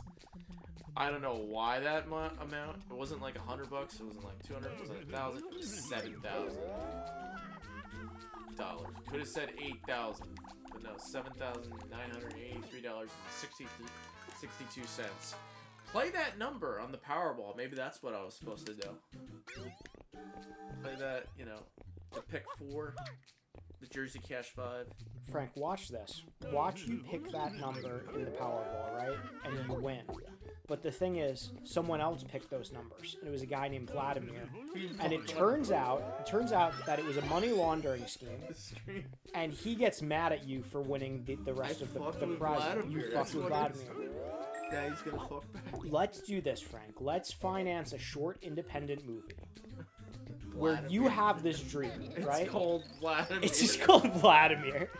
Vladimir. We do the short independent movie where you have this dream.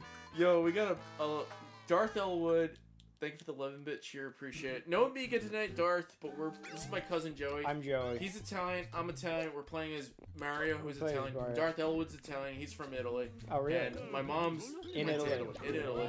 As we There speak. you go. As we speak. So there you go. Thank you for the cheer. Appreciate it. So, here we go. This is the plot of this short independent movie. You have the Vladimir dream. You wake up and you play the Powerball, and then the antics ensue because Vladimir also uses those numbers, and then you get hunted down by the Russian mafia. Whoa, who says he was Russian? I do, because his name is Vladimir. Well, hold on. Then that doesn't necessarily mean he was Russian, though. Okay, what accent were you doing? I don't know. I don't know. It could have been Russian. Do you want to make it like some small, like Eastern European country? Maybe it was like Eastern. I think it was like Eastern Small European. Eastern European country It had that's to not be an Eastern Russia. Europe. I don't think it was Russian. Okay. Maybe did it sound Russian? It didn't sound Russian. I don't know Maybe what it it was like sounded a like. fake Russian. You want to make him Polish?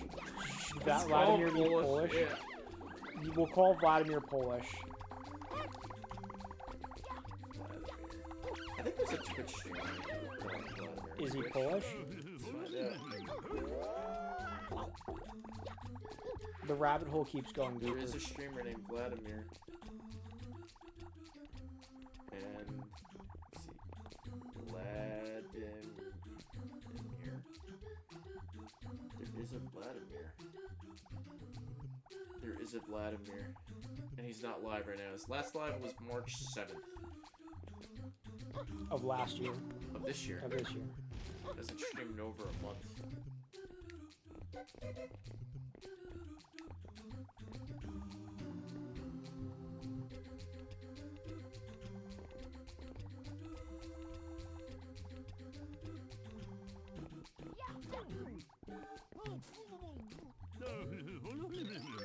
I was gonna say, let's raid Vladimir after this stream. No, there's no Vladimir that's live. That would be funny if there was a Twitch streamer named Vladimir that is live If you fuck with that we Vladimir. can raid, and then the raid message will be is you f with Vladimir, we f with Vladimir, and we're effing back, but then I'm gonna probably get banned for saying the f word or something. I don't know. Instead, you message Vladimir, can I offer you some Calandra's bread? West Banana says you sounded like Arnold to me. Oh, so that would be, what would that You be? fuck with Austrian? Arnold, Austrian. Austrian? But Vladimir isn't an Australian. Not an Austrian. Not an Australian, Austrian. Austrian.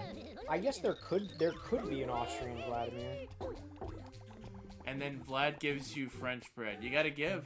You gotta give. You gotta give, Vlad.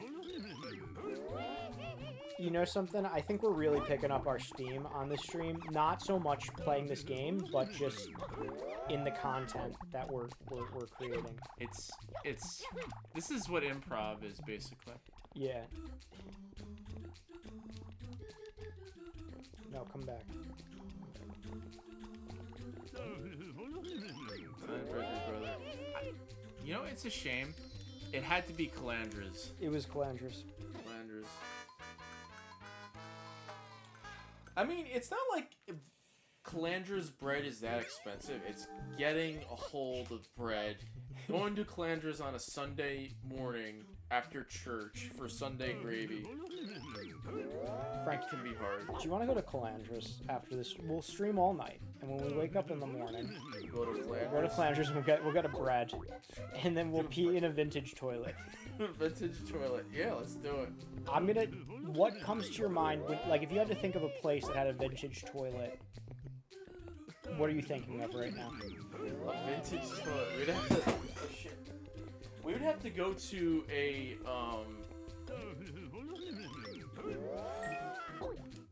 vintage toilet. I'm thinking of a Remember place. those urinals that you stand up Yeah. and it goes all the way to the floor? Like, I think of that as a vintage urinal. Okay. Are you ready for this? Where? Okay. Have you ever gone to Patsy's in Patterson? I've heard of it. They have really good pizza, apparently. They have good pizza. Yeah.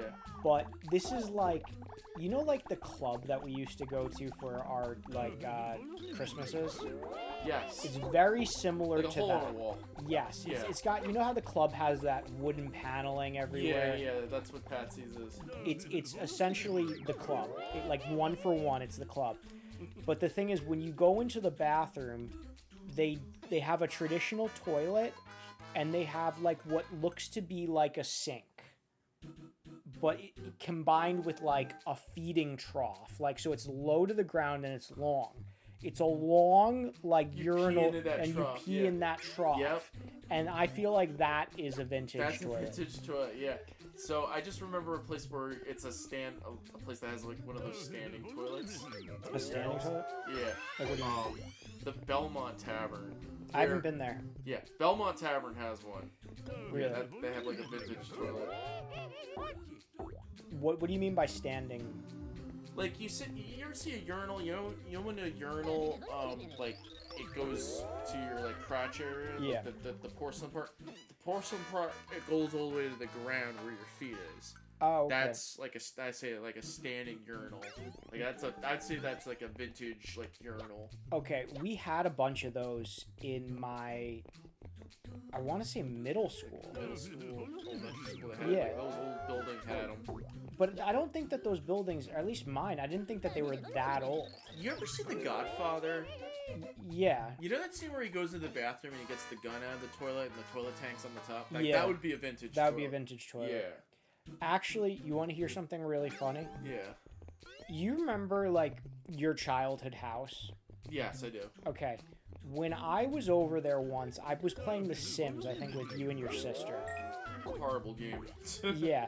And I was designing this house, and I was trying to make it, like, as absurd as humanly possible. Yeah. And we made it so that way you'd walk into the house, into the bathroom. Yeah.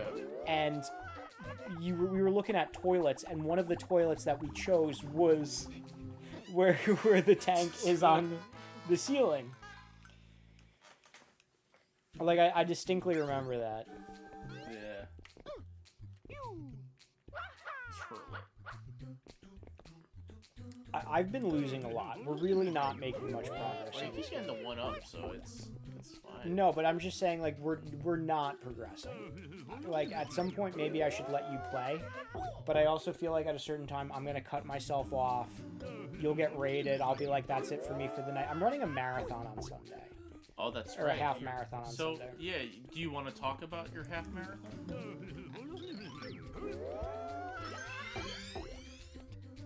I'm running the Jersey City half marathon this Sunday. I'm going to give you a little bit of a background with me. I'm not a runner. I've never been a runner. I've never been athletic. I've never been good at sports. Actually, I'll take it as far to say that I probably would have been kicked out on the street by my father if I didn't become a dentist. I was that bad at sports. My dad loves sports. He always played sports. He played baseball. He played football. I was bad at baseball. He didn't even have me try football. But I tried. I tried my best. I tried my hardest at all of them. And I was really bad at them. I tried wrestling. Nick was a D1 wrestler in college. I wrestled for 3 years in middle school, and then I quit because it was too hard for me. I tried tennis. I actually liked that one. I did tennis. I was on the JV tennis team my sophomore year of high school, and my junior year of high school, I was cut from the JV tennis team. Where you got cut? I got cut from the JV. I thought when you join a sport team, you're on JV. You're Yeah. good. No, I was cut from the JV tennis team. I was bad. I was really bad. I tried my best, but I was really bad. So, I have a dog, as many of you know, a pit bull named Ricky Bobby, who requires a lot of walking. And, D1 now. Taylor Kirk says GT line. Hey, you got it. And I sometimes I would walk that dog like 5 to 10 miles every single day. And one of my friends from high school, he lives in Miami now. He's a runner. And he goes, you know what you should do? You should walk a half marathon. Because you walk so much, you could easily walk a half marathon. It would be funny. Sign up for it, and you'll walk it. So I signed up for one in Florida a few years back. And unbeknownst to him, I actually did a little bit of training, what I considered to be training. Not very hard. It was the first time I did it, and I did better than I thought. I finished in under 3 hours. I finished in 2 hours and 22 minutes. I don't know if anyone's runners. And then when I'm telling my parents, "Hey, yeah, I'm gonna do a half marathon." Oh no, I just went away. But look, I can't believe it. Another 5 minutes. Okay, so I told my parents I was gonna do a half marathon, and they're like, Joey, you don't have to do this. Like, you really, it's okay. Zarson It's okay. says to check the Discord really quick. Is there a troll in my Discord, Zarson? Let me see. That's fine. Let's stop the trolls while I'm streaming. Oh gosh. What's going on in the Discord? New merch dropping. Where do Not a troll, not a troll. Could I say? Yeah. Where do I put the bread? Oh man, wait, what the bread? There's a reoccurring theme on this channel. Toilets? Toilets. So I was playing this. I sorry I interrupted your story. No, it's alright. It's not the best story. When I'm playing this Amiga game, I was watching the credits to this Amiga game. At the end of the credits, like they were just posting a bunch of goofy photos, and I was just waiting for the game ending to end. And they were just posting corny photos of like the team and the staff. I'm like, when's this game gonna end? And at the end, it was like, very important before we end the game. Remember to flush the toilet. And it showed a picture of a toilet being flushed. And I was just like, we have come full circle with this video game. We are alike. Wait, that's the toilet in the game? No, that's another toilet from another game. From another game? Yeah. And the game, my redemption is a toilet from a different game. A different game on Sega Saturn. We have come full circle here. Where do I put the bread? Where do I put the bread? I need an emote of a toilet. I need an emote of a toilet. The raid message when we go out is, where do I put the bread? So what was I gonna say? Where do I put the bread? Where do I put the bread?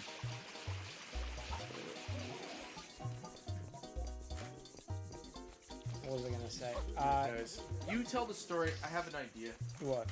I'm gonna take a picture of a toilet and make it into an emote. There we go. Yeah, so the first time I ran a half marathon, unbeknownst to my friend, I actually tried to train. I finished in 2 hours and 22 minutes. Then some of my friends from dental school wanted to do the Jersey City run with me last year, and I did that. And I finished in 2 hours and 6 minutes. Then that same friend that I ran the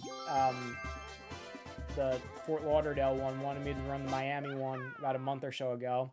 And I did, and I finished in 1 hour and 53 minutes. And this Sunday, I'm going to be running the Jersey City Half Marathon, and hopefully I'll beat 1 hour 53 minutes.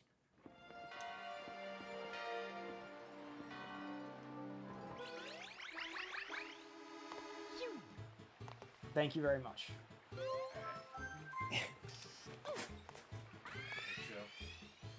The toilet.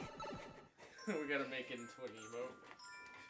I think we should go to Calandra's and get a bread and put it on the toilet. Where do I put the bread? Where do I put the bread? Where do I put the bread? Okay, so I gotta upload this to my drive. I'm gonna do this right now. Frank, I think we're about to get to the end of the game, not with all of the scars, but all of the, like, this is the last appearance of Shadow Mario. So yeah, just do the end of the game. You got it. We're going full circle. Well, I think we're gonna try to get as many stars as we can, right? Yeah. All right. So here's what I'm gonna do. I'm gonna control. If you wanna move the Yeah. Over here. I'm gonna make this emote right now. Where do I put the bread? Where do I put the bread? Where do I put the bread, guys? Alright, so I gotta go to my Google Drive and download this image, and then I gotta shrink it. Yeah, this is it. Yeah, take care of it, you got it. It's a picture of a toilet.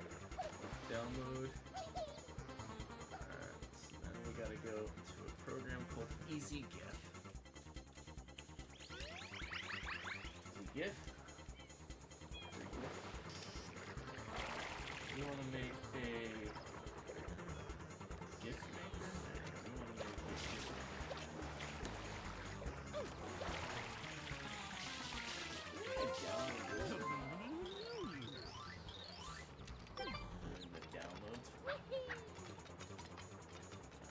So I can't look at chat, just an FYI, just hold off. I'm doing this all in real time here. Upload files.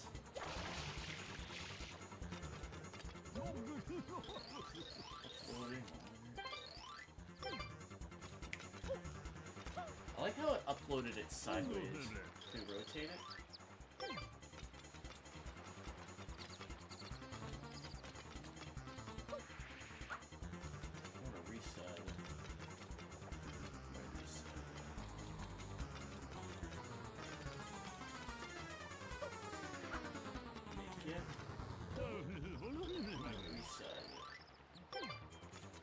Resize it. How big is an emote look like on Twitch? Your words, emotes.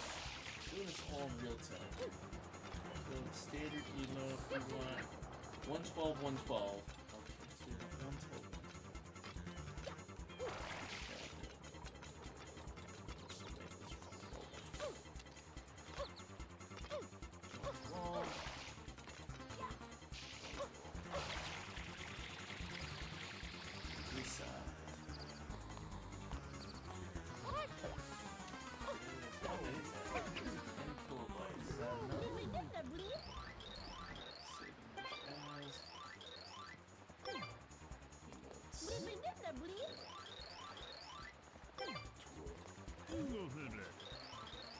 Turlet.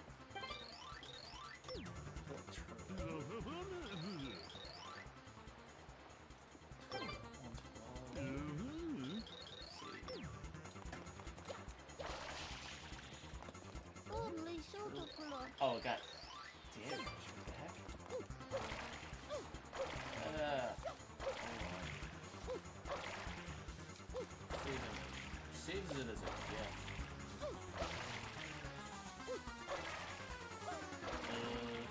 I just wanna. Well, let's see if I'm missing it. Yeah. Yo, Expo Lauren, welcome on in. Welcome to the stream. Hope you're doing well. Good to see you. Frank focused like he's paying the Sistine Chapel. I know, right?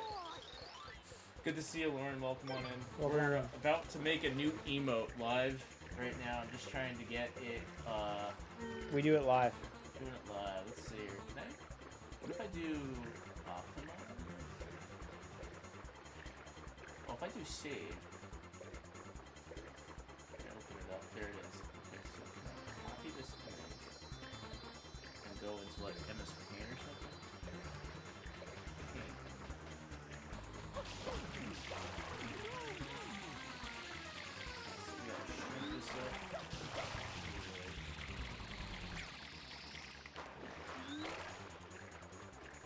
Really sure this up. Edit, paste. There we go.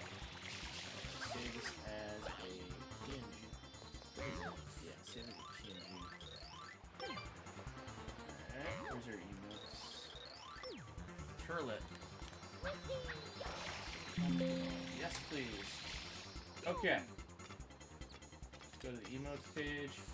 Upload an image called Turlet112.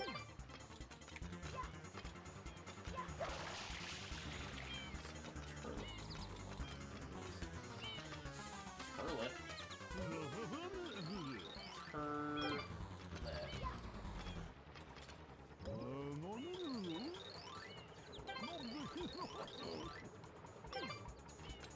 Let's assign this to Tier 1 emote. Alright guys, we got a new emote.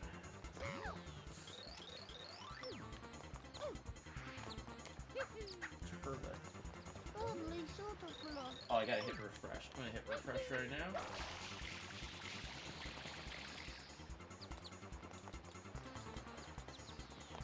Where's the turlet?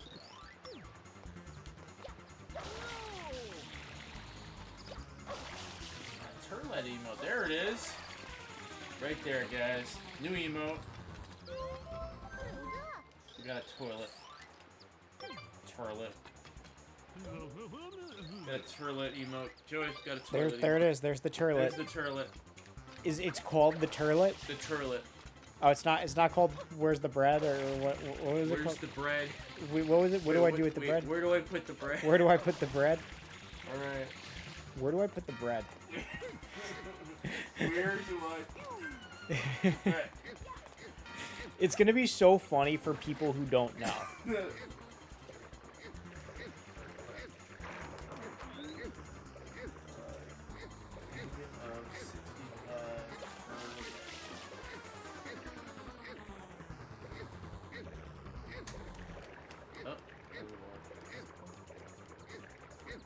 Oh, capital T.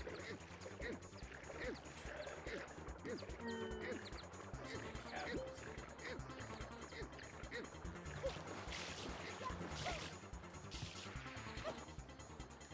Where do I put the bread?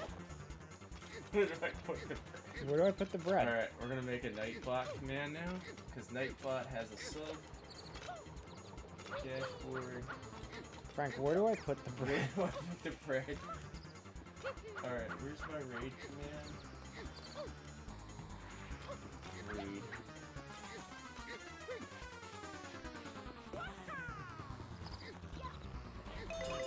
Editing this command. Where do I put the bread?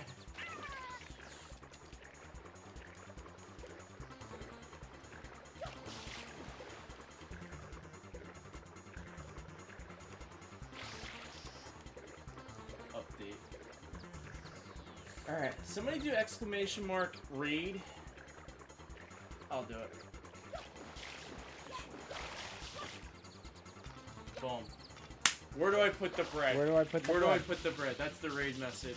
Frank, There we go. where do I put the Where bread? do I put the bread? Where do I put the bread? That's great. We come up with the weirdest shit. Telepathetic, thank you for the 43 months of subbing. Let's go.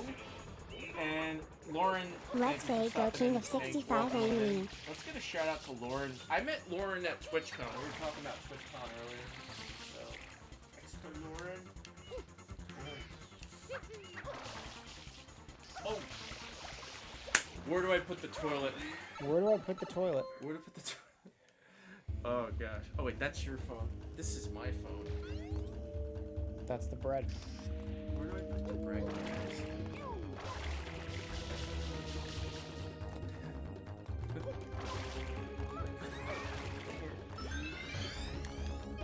It's the age-old question.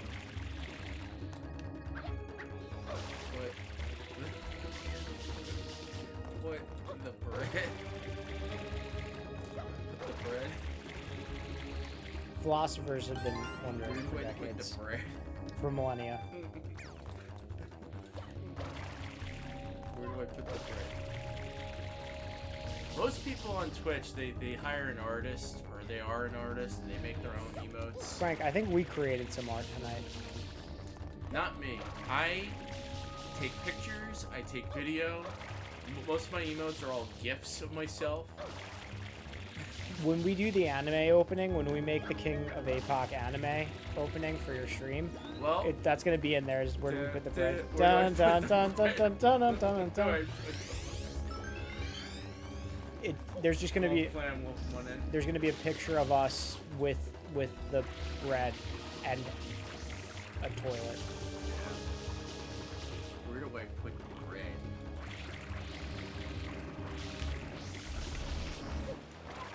Flanders. I don't think. You know what would be cool logo, cool emote? The Calandras C. Yeah. Emote. But you know what? We don't own Calandras. No. No. So nobody. I don't think it'd be too fond of us using their logo. Do you?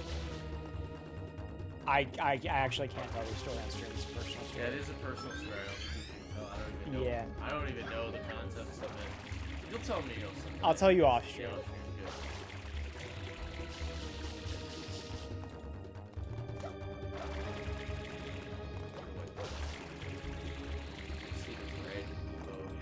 We should get. Oh my- Whoa! Whoa. Whoa! Whoa! Pause the game. Whoa! Whoa! Whoa! Absolutely. Whoa! Oh shit! Oh! Oh! Oh my gosh! Whoa! Whoa! Oh my gosh! Oh! Oh my gosh! 153. That's insane, man. Oh my god, Pete Dork. Logic Master, thanks for the 153 bits. Appreciate it. Gotta show Joey the Pete Door. I think we would come full circle if we have Pete Door come on as a guest on stream, and everybody just donates 153 bits, and that alert just plays constant over and over again. I think what we should do is get some bread for the next stream. It has to be. It sounds like when I rated VHX said it just like that. Footage holding up bread, confused and distressed, like Shinji. Wait, what is that anime that you're saying? Neon Genesis Evangelion? Evangelion. That's the title. What is? Could you explain to me that anime? Because I've never seen it before. So and I've heard about it. Evangelion, it's okay. So I'm not a fan of the I am a fan. I watched the show. I'm not like a diehard Is it fan. new? Is it a new? No, it's one? been out since like the 80s and 90s. It came out in Japan first, and then it got dubbed into America to English. When did like it a lot become of animes. popular? I would Like say in like the around the United States. Adult Swim era, like Toonami era. That's like where a lot of people found out about anime. Okay. There were some games based off of the Neon Genesis Evangelion in the mid-90s for the Sega Saturn. There was like 5 or 6, like 10 games, but they were all like life simulation games and card battle stuff. I have a Neon Genesis Evangelion game. But what's the premise of the show? You're like you're in high school, or you're like in a school, and you know, you're in school, you're a school kid, and Is the main character the main Shinji? character, Who's Shinji? the main character can control a mech, and you know, the city is under attack. Is the main character Shinji? Chat, help me out. Is it true? Angels, bombs, girls with big boobies. Yeah, that's about right. And the kid can control a giant mech. Does he go to a school where everyone can control a giant mech, or is I it think just him? he could just control it. And that's what's so special about it. And I think in the Sega Saturn game, you could go on. There's like a dating simulator. And depending on what actions you choose, you get like the good ending or the bad ending. And at the end of like the bad ending, it plays. You hear that song? Fly me to the moon. Yeah, the Frank Sinatra song. Like Frank Sinatra, but then there's like a song like a female singer sings. It's like fly me to the moon, where it's something. Yeah. Yeah, it's like fly me to the moon. Cryptic skills well blended. That song, Fly Me to the Moon. Yeah. Which gets copyright claimed every single time you play it on Twitch. Even though it's from a video game? Even though it's from the anime, that gets copyright claimed all the time. Fly to the moon. And it plays it during the game. And every time I played that game on stream, it gets to the FMV. I have to mute the VOD because the whole VOD gets muted. This song, oh look at that. Do you know who Wendigoon is? No. Okay, he's this YouTuber and he does this. Do you know who Meat Canyon is? Yes, I do know. Okay, Wendigoon and Meat Canyon do this podcast together called Creepcast, where they read scary stories on the internet, creepypastas. And Wendigoon they reference Neon Genesis Evangelion a lot. And apparently Wendigoon does the voice. He does an impression of the voice of Shinji. And I had to look up because this was like a big reference that they kept doing, and I just didn't get it because I'd never seen the anime. So that's why I was asking. I knew about that. Get up. I wanted to get the boat. I wanted to get look at all those blue coins. This is a family stream. listen. It's terrifying though. Why? You ever see the Meat Cannon video where they go to they makes fun of the Costco guys? No, I haven't seen that one. I actually haven't seen a lot of his solo videos. I've just seen what he does with Windigood. He's creepy. No, it's not creepy. He just does shows off some creepy, like crazy, like Imagery. Yeah. He makes fun of Mr. Beast a lot.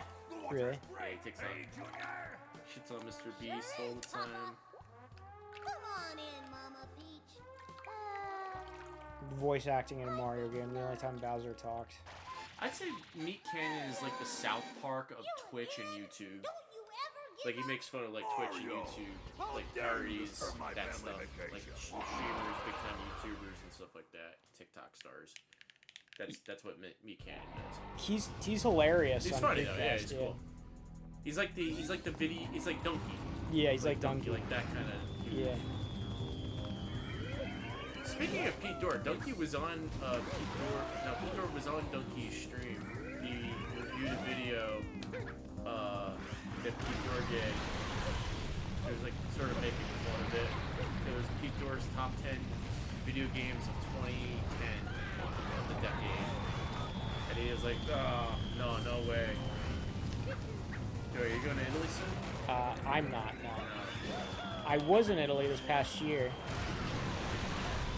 Why? Someone asked me. I was there. I was there last summer. Me and Nick might have something else planned. We'll see. I'd like to plan another international trip.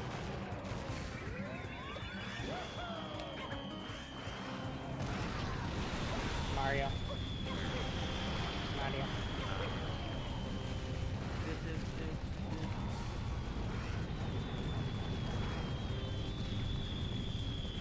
Dun, dun, dun, dun, dun, dun, dun, dun, dun, dun, dun.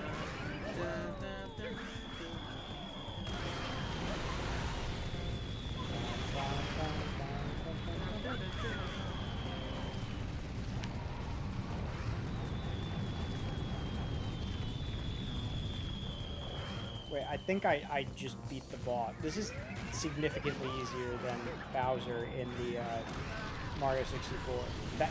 I did that like not even trying. Beat it. Good job, Joey. Thank you. You beat the game. That's it? That's the game? And then like they make you think that Flood dies. Did we win, Mario? Did we win? And then everyone tears up and then he's like, let's vacation. And then Flood's never seen again. So essentially, yeah, he did die. He died in this game. Thanks for the GGs. I had a harder time with the King Boo boss.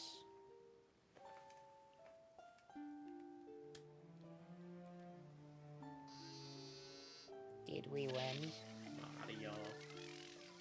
Mario, was I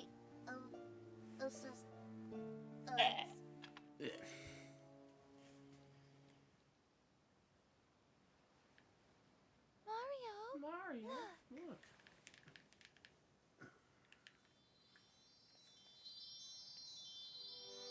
Mario.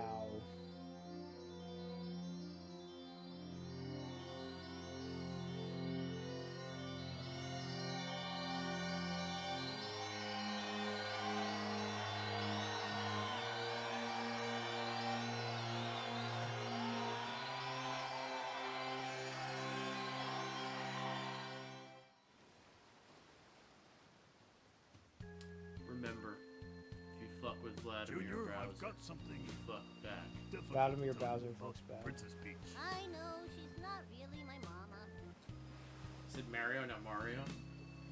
Someday. What do you think I'm of bigger. the voice acting in this?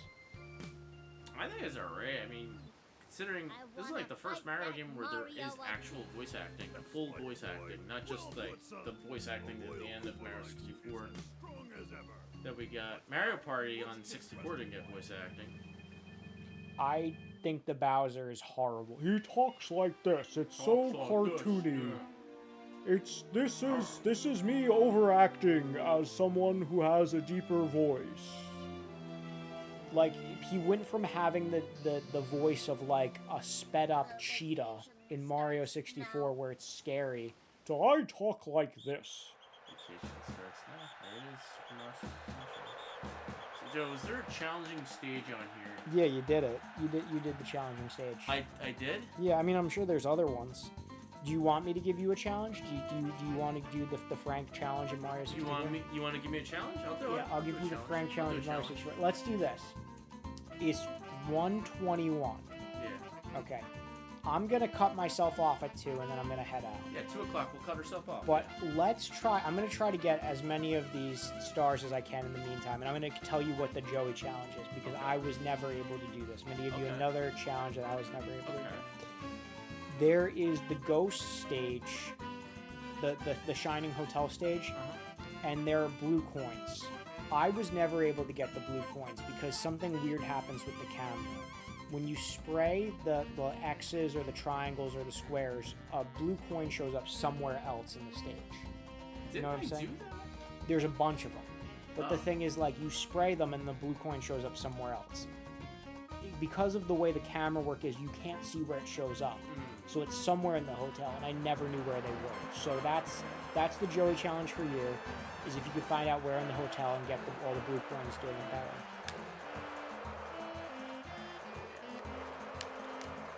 I'm trying to think if there's any other stories we can tell. Hey, Super Mario Club. Where do I put the bread? Where do I put the bread? This is great. And we made an emote. Where do I put the bread?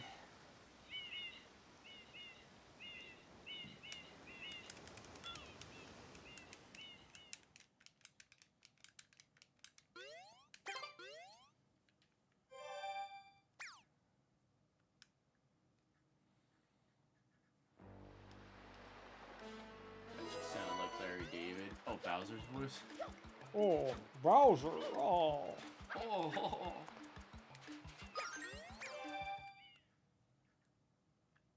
This is what I'm going to try to do. I'm going to try to get the blue stars in Corona Mountain. Yeah. Or no, I should probably try to do the last of the stages in that area that I was at beforehand. Gotcha.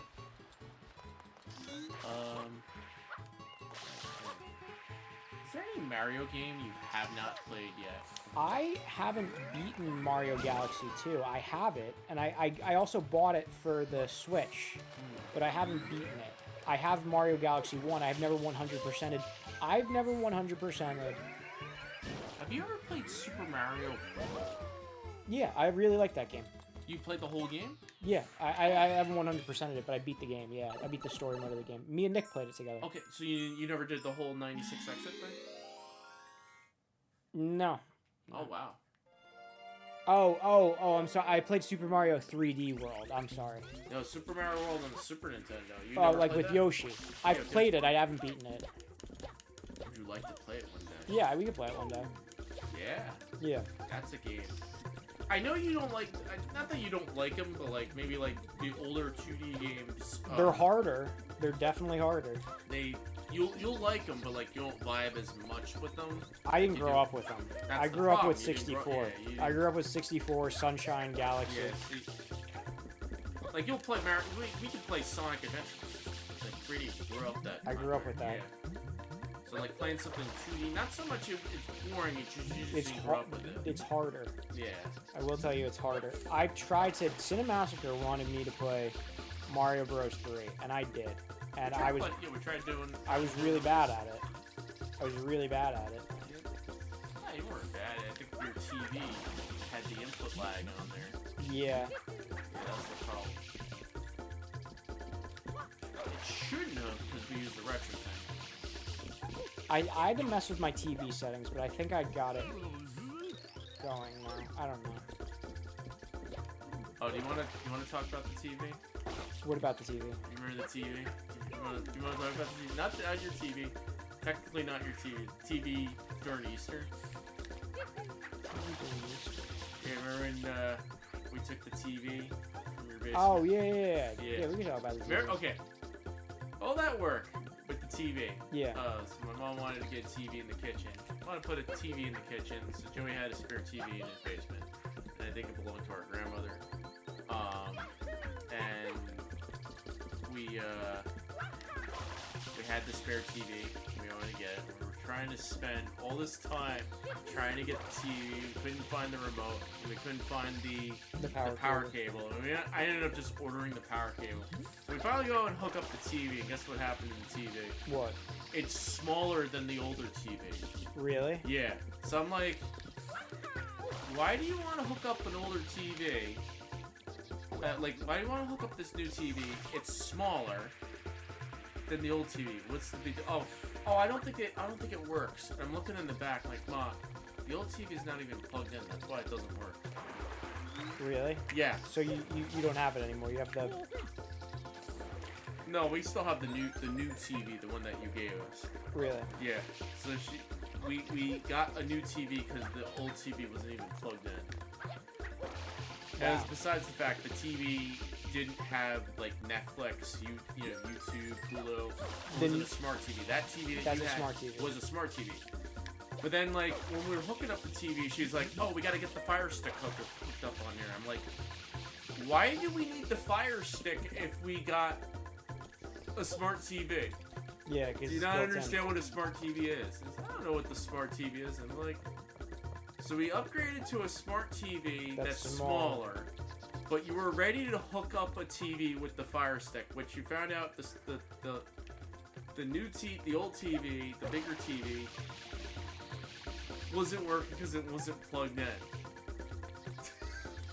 Well, that sounds like something that would happen. Yeah, it definitely did. It definitely was a thing that happened. It's a thing that happened. It's a thing that happened, and yeah. Yeah. That's So what is the result now? So we have your TV now hooked up. And you're using that We're one. using that one. And not the bigger TV. Not the bigger TV, that's better. And not the stick. We could have just plugged in the Fire Stick. So what are you doing with the bigger TV with the stick? Where's nothing? It's just sitting around. All right. It's just another TV that's sitting around. Would you say that it's a TV that exists? It exists. It's a TV that exists. Yeah. Doesn't make any sense, Joe. You ever notice? You ever just stop and think? Well, Perfectly good TV. Oh, we got a new TV. You just went and got a new TV because you could have just plugged in the Fire Stick and it would have solved your problem. Like, look at that. I have an old CRT back there, and it still works.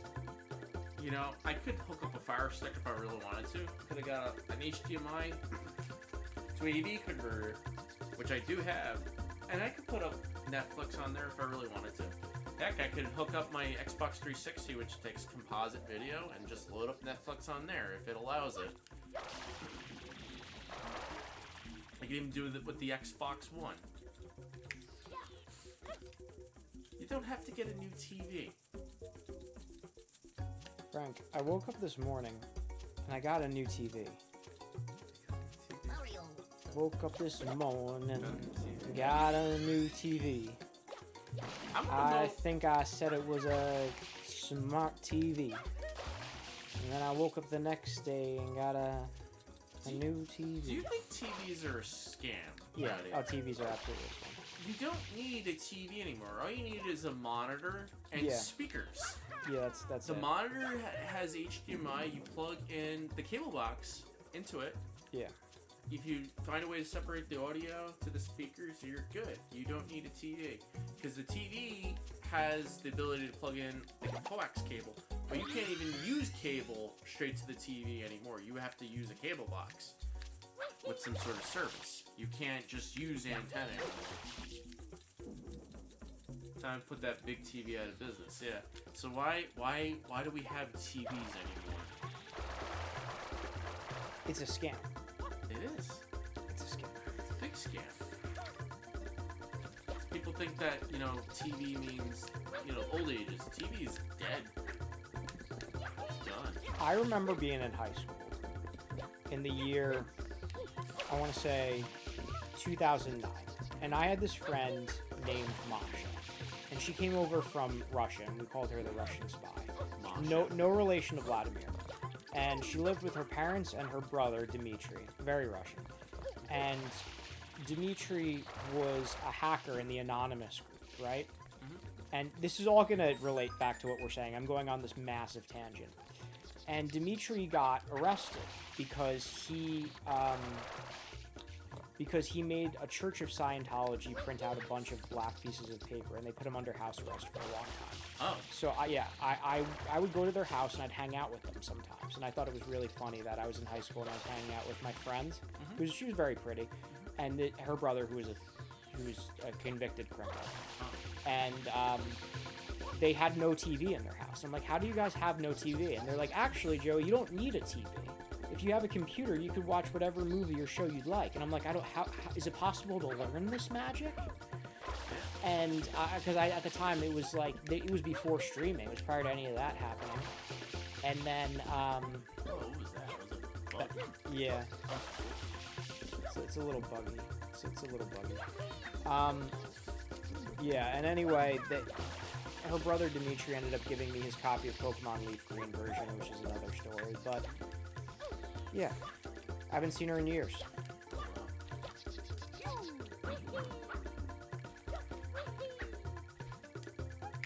That's a story from my youth. You know a hacker.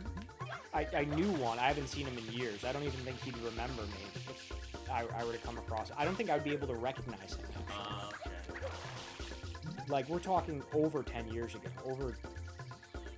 Over 15 years ago. Oh, maybe. well, yeah. That is,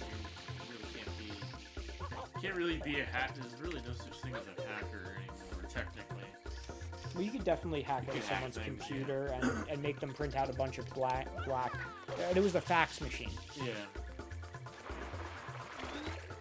Like apparently, if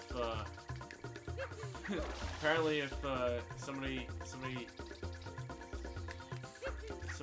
me, if you told me your Facebook password and I logged in with your Facebook password, you would say I hacked your account. At least that's what some adults would. I say we're adults, but like older adults will probably say that. Yeah. I was hacked, but no, you didn't. You gave out your password. That's what you did. You replied to a Facebook post that says your Star Wars name is the last 4 digits of your social security number plus your password. That's your Star Wars. That's your Star Wars. That's your Star Wars name. What is your Star Wars name? My Star Wars name is Mario A 4421. Go to read Joey's memoirs when he releases it. Yeah, I feel like I just have a bunch of I feel like I'm like a Forrest Gump type figure where I just kind of wander between things that happen. Not like they're important things, just things. That was a thing that happened. Would you rather have the Forrest Gump thing happening, or would you rather have a Billy Joel "We didn't start the fire" moment? Like that. He just lists a bunch of historical facts. Yeah. I'd like to have the Forrest Gump thing happen because I'd like to have been there. Been there, yeah. Whereas the Billy Joel thing, I think anyone can list historical events. We didn't start the fire. Wait, Look out! have you seen Sopranos? We didn't start the fire. No. You would like that.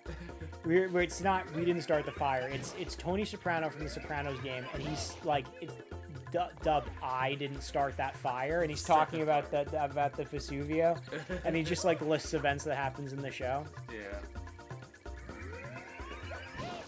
Look out! Here comes Billy Joel.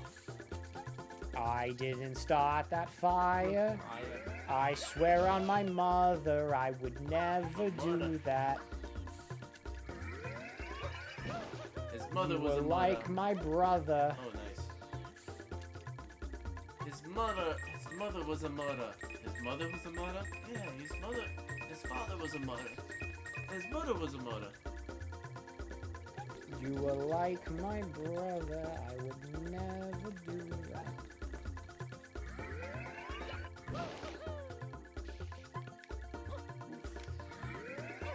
so tough to get up here. You had to like glitch your way up here. Yeah, pretty much. It's a hard game. Speedrunner, Joe. I think you're supposed to. I think the game's just glitchy. I think it's just a game that's like not very polished. And the way to play it normally is essentially glitching it. Yep. Frank, did you see the original Mario movie with the live action, Bob Hoskins? Yes. What did you think of that?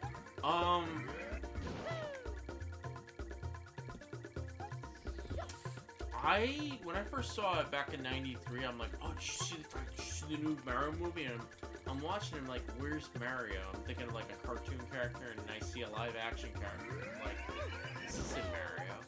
And then I'm like, this is boring. And then, I got older and looked back and watched it as an adult. I'm like, okay, I understand this a little bit better. This is an okay movie. As a kid, I didn't like it, but as a grown adult, I liked it a little bit better. Because of Dennis Hopper. Yeah. Dennis Hopper was Bowser. pretty cool as Bowser. But I'm like, why is Bowser a human? He's Yeah, he shouldn't have been a a human. dragon in the in the game. What the heck are they trying to do? We have a question for you, Joey, from Yeah. Mr. Apunzi fan, who's regular in my chat, Yes, I'm familiar. fairly regular in chat. He asked the question, why haven't you been streaming, Joe? Oh, I addressed it. but I'll address it But again. he'll address it again. So there you go. Okay. So we were discussing earlier in the stream, and you should go back and check it out because Yeah. it was a very whimsical discussion about how the last time I streamed, or one of the problems that I'd frequently run into while streaming, is my parents would come down and yell at me, a 30-something-year-old man, as I stream in their basement. And one time, or actually a few times in particular, my dad would come down in tighty-whitey underwear and just stand there. And he would just In yell the at- background. Not yell, but Like, bust his chops. he was just like trying to figure out, like, am I streaming, am I not streaming? He'd stare, like, very visibly in frame. And I'd be like, you're naked on the internet. And I'd have to turn off the stream, and I'd get frustrated. And then sometimes restart, and then sometimes that was it for the night. And people would watch the streams, and they would either see it and not say anything, and then no one really ever said, hey, your dad's in tighty whities standing on the side. They thought that there was maybe like an error with the stream when they saw it go away, and they'd contact Frank, and Frank would be like, oh, is it your stream crashed? No. My dad just showed up in his underwear off stream. Now, that's not the only reason. You know what? I remember I told you I muted my mic. Yeah. So they didn't say anything. Oh, I'm sorry. No, that's not the only reason.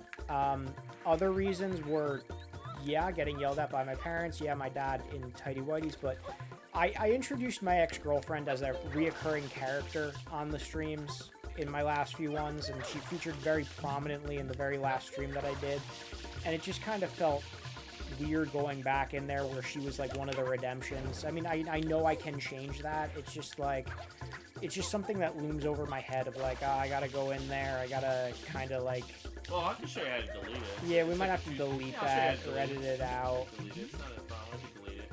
I know It feels weird. Sometimes it'll bring up like a bad memory or something. Yeah. Like, I think I used to have a redemption called like Give Treats to Montana. Yeah. Montana passed away 2024. I'm not bothered too much by it, but if I have to remember it constantly, like I'm not gonna have fun, redeeming that over and over again. So I turn things off. Yeah. And a lot of creators do the same thing. They go through like a similar phase, so it's fine. It's understandable. So I'd say another thing too is I was kind of just only playing video games on stream, and I like to play games on my own too. yeah, So like sometimes I want to just put on a podcast and play a game, and when I was doing that, I almost took a break from streaming to just put on podcasts and play video games. Now I kind of like play it in quiet because I feel like, when you do a stream, you want to entertain, yeah. And sometimes you gotta breathe. You gotta. Yeah, of course. You gotta take care of yourself.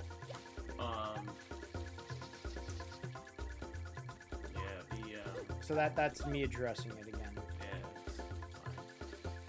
Absolutely fine. I remember when I first started streaming, one of my biggest fears is my mom was gonna barge in while I was streaming and like embarrass the crap out of me. It was one of the things. Yeah, that And happened a lot. I remember my first stream, I had to like say, hey, I'm streaming. I didn't have a be right back screen or anything. I didn't want to be disrespectful or anything like that. Because there are kids, like not adults, kids, young kids that would stream, and their moms would barge in on them. They wouldn't hit the mute button, they wouldn't go very back, they would just let the cringe ensue. And that was like one of the biggest fears I had when I started live streaming. Like, oh, it's not gonna happen. No, as long as you're respectful and you don't argue back and just be a human being, that won't happen, of course. That's what I learned. I also learned it's okay to admit and say, hey, I still live with my parents. It's perfectly fine. You ever try living on your own as an adult? It's tough. So if you live with somebody, live with parents, relatives, it doesn't necessarily mean you're like a loser or anything. You're paying rent. You're supporting yourself, supporting each other. It's perfectly fine. In my opinion. That's what I said. So yeah, it's perfectly fine to live with relatives and stream. There's nothing wrong with that. I originally thought at one point there was like some sort of taboo to doing that. That's why when I first started streaming, I never addressed I live with my parents, live with my mom, live with my family. Sort of deal. I used to live on my own, and it was very expensive when I did. So when I moved back in for other reasons, not because it's too expensive. I got to still keep my independence because I pay my own rent and pay the bills and stuff. So I still get to do that too.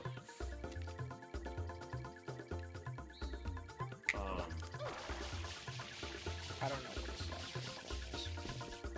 That sucks. Next, where's the red one? I don't know. It could be like Knuckles in Sonic Adventure 2, where you reach Omochao and you'll be like, where's the Chaos Emerald? So Megastar asked, you got more plans for GameCube in the future? So here's the drill with GameCube. So my GameCube is busted. It's official. I think it's busted. It still works. We're gonna see those cannot read the disc errors on the GameCube. So if I'm gonna play more GameCube, it's gonna be on the Wii. We're playing this on the Wii. The Wii's playing the GameCube. It's perfect. So the only game I play on the GameCube legit hardware is to play the Game Boy player, and that plays fine. That's not an issue at all. Frank, what if the real GameCube was the friends we we made along the way? Yeah. DHRX says, I had to take mental break too, I understand that. Yeah, exactly. Before I had a family, I literally used to live on my own. Could be boring and lonely. Living with others is definitely better. Yeah, exactly. So yeah, there's nothing wrong with it. Have I tried cleaning the laser? No, I have not. I should.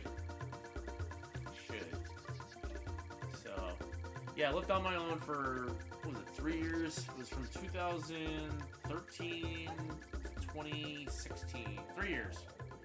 Lived on my own for 3 years in an apartment. Yeah, I got lonely. So, it's definitely good to live with other people for sure. And it says, I remember there are also CDs that clean the lasers. Okay, that's true. There's a little bristle on there. Let's see. Eleanor says, I've been trying to figure out how to stream, but people bothering is number 2 on your problem list as well. Yeah, people just barge in. It's funny, too. A lot of people don't understand the concept of streaming, Yeah. work from home, Yeah. and personal space. Yeah, I agree. It's still a thing. So that's why it's important to set boundaries. Yeah.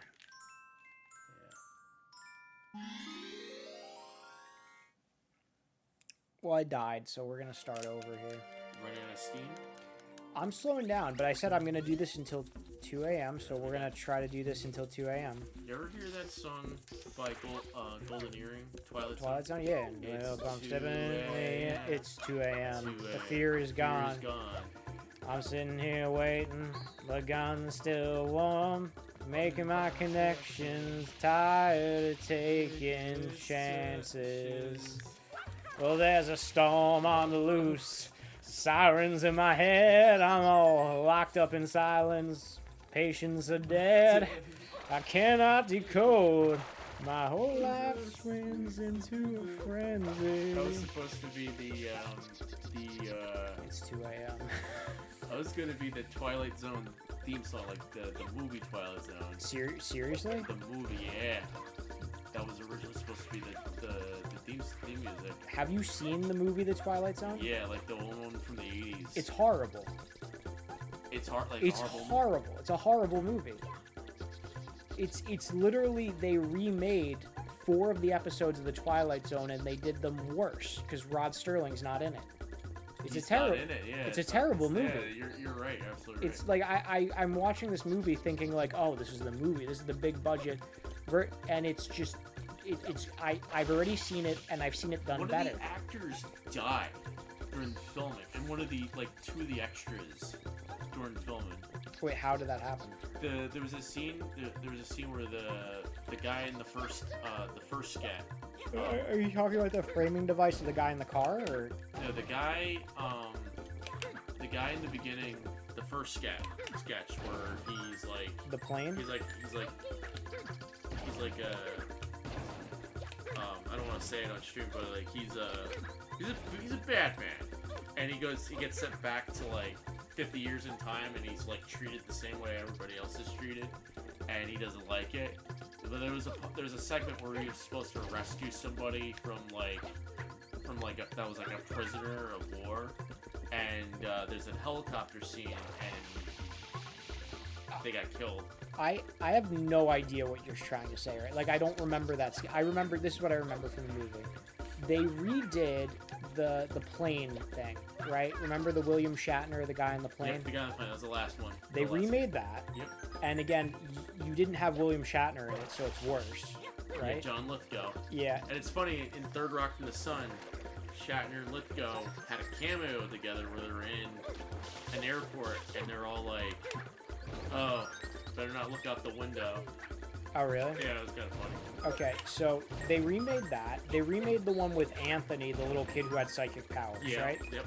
They did the Kick the Can one. Kick the Can, the retirement home one. Yeah, which I thought I never liked that It one. wasn't even a scary episode. It was like a wholesome, Yeah, like bittersweet thing. Like it wasn't scary. I thought I thought that was just a boring Twilight Zone boring. episode. And then is the 4th one the one you're talking about? The first one was the one with Vic Morrow.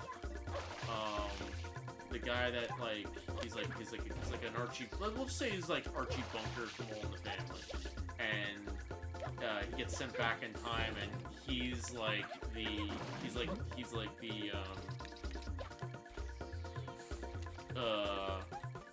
the one that's treated bad and stuff, and he doesn't like it, and yeah.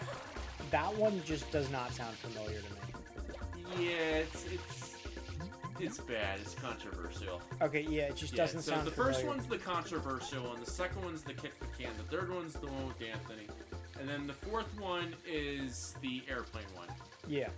Technically, the first one, like before the credits, is the one where they're driving, and Dan Aykroyd's like, "Hey, you want to see something really scary?" I thought that was really scary. You want to see something really scary? I did think that was really scary. Like, I thought that was the scariest part of the whole movie. And, like, that was the only new thing. And I was like, I thought that set the tone for, like, oh, we're going to see some real shit. And then we didn't see... Really scary. And then we didn't see anything. You want to talk about scary episodes of The Twilight Zone? Because I could talk to you about I love The Twilight Zone. You remember the Talking Tina episode? Talking Tina? Talking the Tina? doll. The doll, yeah. Yeah. That was scary. Yeah, because there's like actual dolls. But here's the thing about that episode. The thing is, Talking Tina she was a scary possessed doll, and she was a killer, but she protected the girl. You know, like the dad or the stepdad, he wasn't a good guy, right? But it almost makes you like feel for him, like you're put in this guy's shoes, because she is terrifying, Talking Tina. Pretty cool. Have you seen? You see the episode where? Let me see.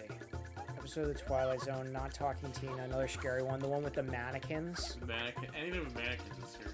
Yeah, but I'm talking specifically the one with the mannequins where the girl forgets that she's a mannequin, and she goes back into the department store. Yeah. Okay. I think that was the one I was thinking about. That was the Talking Tina, so maybe that wasn't the. No, Talking Tina is this.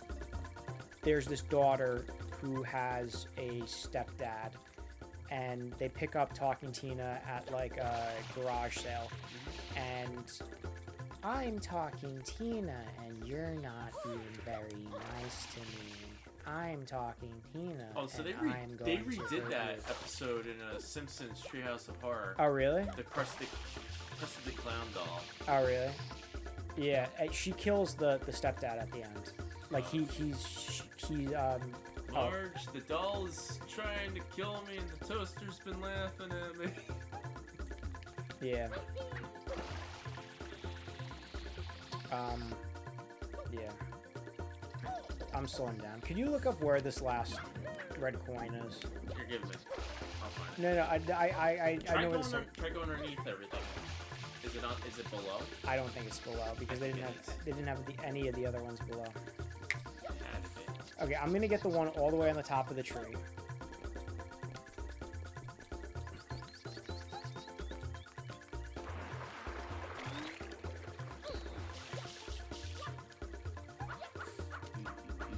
You know which one was scary? The dummy. Have you seen the dummy episode? I think there was a Tales from the Crypt episode with the dummy. No. There's definitely a Twilight Zone with the dummy where it's the ventriloquist and the dummy, and he tries to get a new dummy to replace him. And at the end of it, they switch bodies, and the ventriloquist becomes the dummy, and the dummy becomes the ventriloquist. There was a similar episode of Alfred Hitchcock called The Glass Eye. And the ventriloquist has a dummy. The dummy looks really creepy looking. And the girl the girl goes to see the show, and she's obsessed, like in love with the ventriloquist. And then she goes and meets the ventriloquist, and she's like, "I just want to touch you." And she touches the ventriloquist, and he falls down. And turns out he's the dummy, and the actual dummy is the ventriloquist. And he's like smiling, like with the dummy face, and he's like, get out you, and he's like stomping his foot like up and down. He's like, get out you, and that scene scared my sister so much. Wait, I think I'm not understanding this. So she touches him. She touches the ventriloquist, like she goes to the show. Did she know, or did she not know? No, she didn't know. She was like in love with the ventriloquist. So she goes and meets the ventriloquist with the dummy, and she's like, "Oh, I'm so in love with you. I just want to touch you," and touches the ventriloquist, and he falls down. He's the dummy, and she's all confused, and she realizes the dummy is actually the ventriloquist, and he's just some short guy wearing a mask to make him look like he's the dummy, and he's like, get out you, and he just looks so scary, and then she runs out all frightened, and he takes off a mask, and he's like, oh, it's just a little guy in a mask. Oh, okay. I feel like this was on the Twilight Zone, and it was. Not really, because the doll, it's kind of different. It definitely wasn't a little man. You ever see the episode of the Twilight Zone where the kid has to go and take the test, and it's like the future, and he's like all nervous about taking a test, and he's like, oh, I just turned 10 years old, I'm gonna take a test, and I can't wait to be a computer programmer when I get the test, and then the parents are all like concerned. He's like, oh, don't worry, Billy, you're gonna do fine on the test, and he goes and takes the test, and he ends up doing really well, and the parents get a progress report at the end, and they're all like, your son Timmy has taken the test. We regret to inform you, he did really well, so we killed him. So, it's the future, you're not allowed to do well on the test. You gotta be stupid to, like, survive in the future. It's like a twist. That sounds silly. It's called the exam day. It's the Twilight Zone from the 80s. Oh, okay. Yeah. See that's why. I'm talking about the real Twilight The real Zone. Twilight Zone. Yeah. Okay. Do you know the episode of Twilight Zone with the masks? Isn't that what you just said? No. The one with the masks is there is an old, really rich guy who's dying, right? And his dying wish, his family does not care for him. They're all waiting for him to die so that way they can get to his will. And his, like, dying wish is like, I'm going to die at midnight. And before that, if you want to see what's in the will, you have to put on one of these masks. And he gives them all a mask. And it's like, each of the masks is like almost mocking them in a way. Like, oh, you're greedy. Oh, you're lustful. Like, whatever. And like they make, and they're all like deformed things. And he goes, and I will wear the mask of the skeleton because I'm reaching my end. And at midnight, you can take off your mask.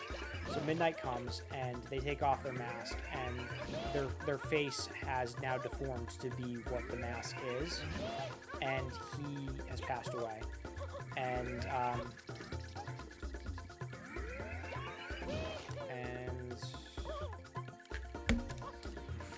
It's 2 a.m. it's 2 a.m. 2 a.m. It's Fear is gone. and I don't think any of them ended up being in the will. I think he like donated all the money or something, and then just deformed all their faces.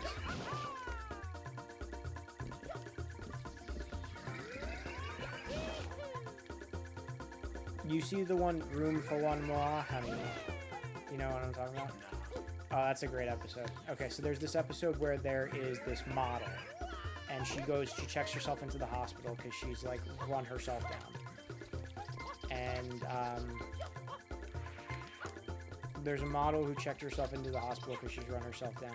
I hate that this beep thing is gonna play now. And she's in the hospital, and every single night she has this dream that she gets really thirsty. And she wakes up and she knocks over a glass on the table. And then after that, she always gets up and looks outside the door. And she sees a nurse go down the hall to an elevator. And then she follows the nurse. Good. And she follows the nurse to the elevator. And inside the elevator, Frank, you're going to have to do this because we're reaching the end for me. And she reaches the elevator, and then she goes down the elevator after the nurse and separately. And she sees the nurse walk into this room 34. And then she looks above the room, it says morgue on it. And the nurse comes out and goes, room for one more, honey. One more. And that's the dream that she has every single night. I'm not done. I'm not. Yeah, you haven't seen that or no? No. Okay. So the psychiatrist tells her, because she's talking to the hospital psychiatrist, like, try to mess up with the order. Like, instead of reaching for the glass, tonight don't reach for the glass. Just get up and follow through this thing. So she goes, okay. She goes to reach for the glass, doesn't knock it over. Follows the nurse down the hall, goes into the elevator, comes out, room for one more, honey. The nurse in the morgue, and she wakes up. But for whatever reason, she thinks that she's rehabilitated. She thinks that she's going to stop having these dreams. She asks to see every single nurse who works at the hospital, and none of them look like the one in the dream. So anyway, she checks herself out of the hospital. She's going to be going to Hollywood to be in some movie. She goes to get on the plane, and she looks down at the ticket to the plane, and it's like flight 34. And then she looks up, and the stewardess, like, saying, like, to get on the plane is the nurse. And she goes, room for one more, honey, and she starts laughing. And then the girl starts, like, panicking and freaking out, and she, like, runs away. And the plane blows up.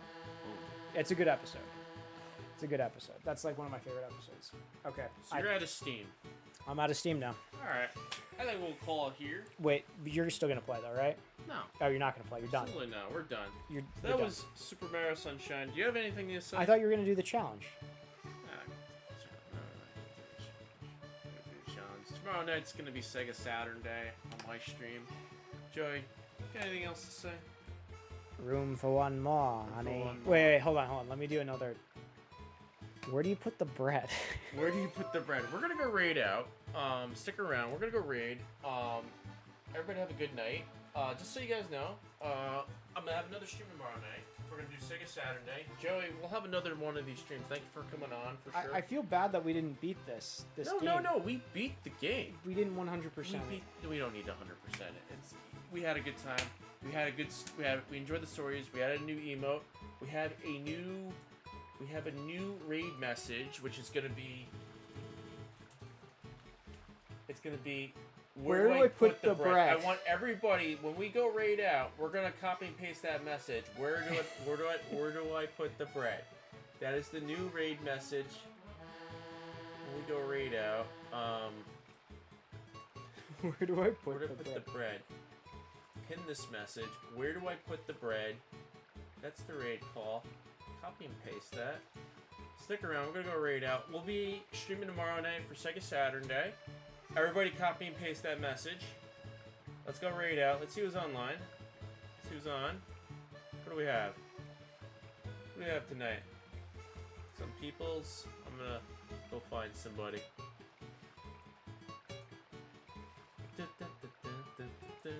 Alright. Let's raid somebody. I'm just gonna take a look at my list here, see who's online.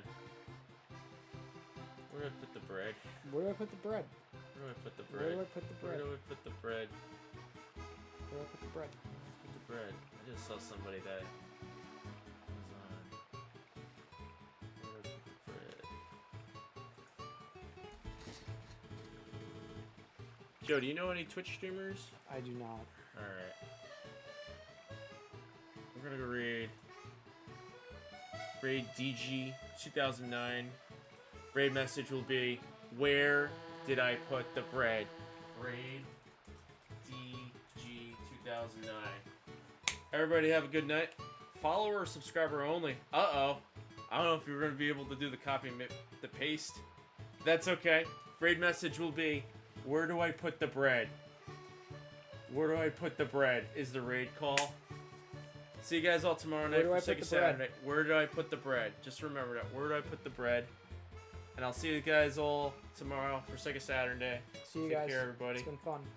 And remember, guys, don't forget to flush the toilet. Flush the toilet. We out. Good Yeah. night, everybody. Good night.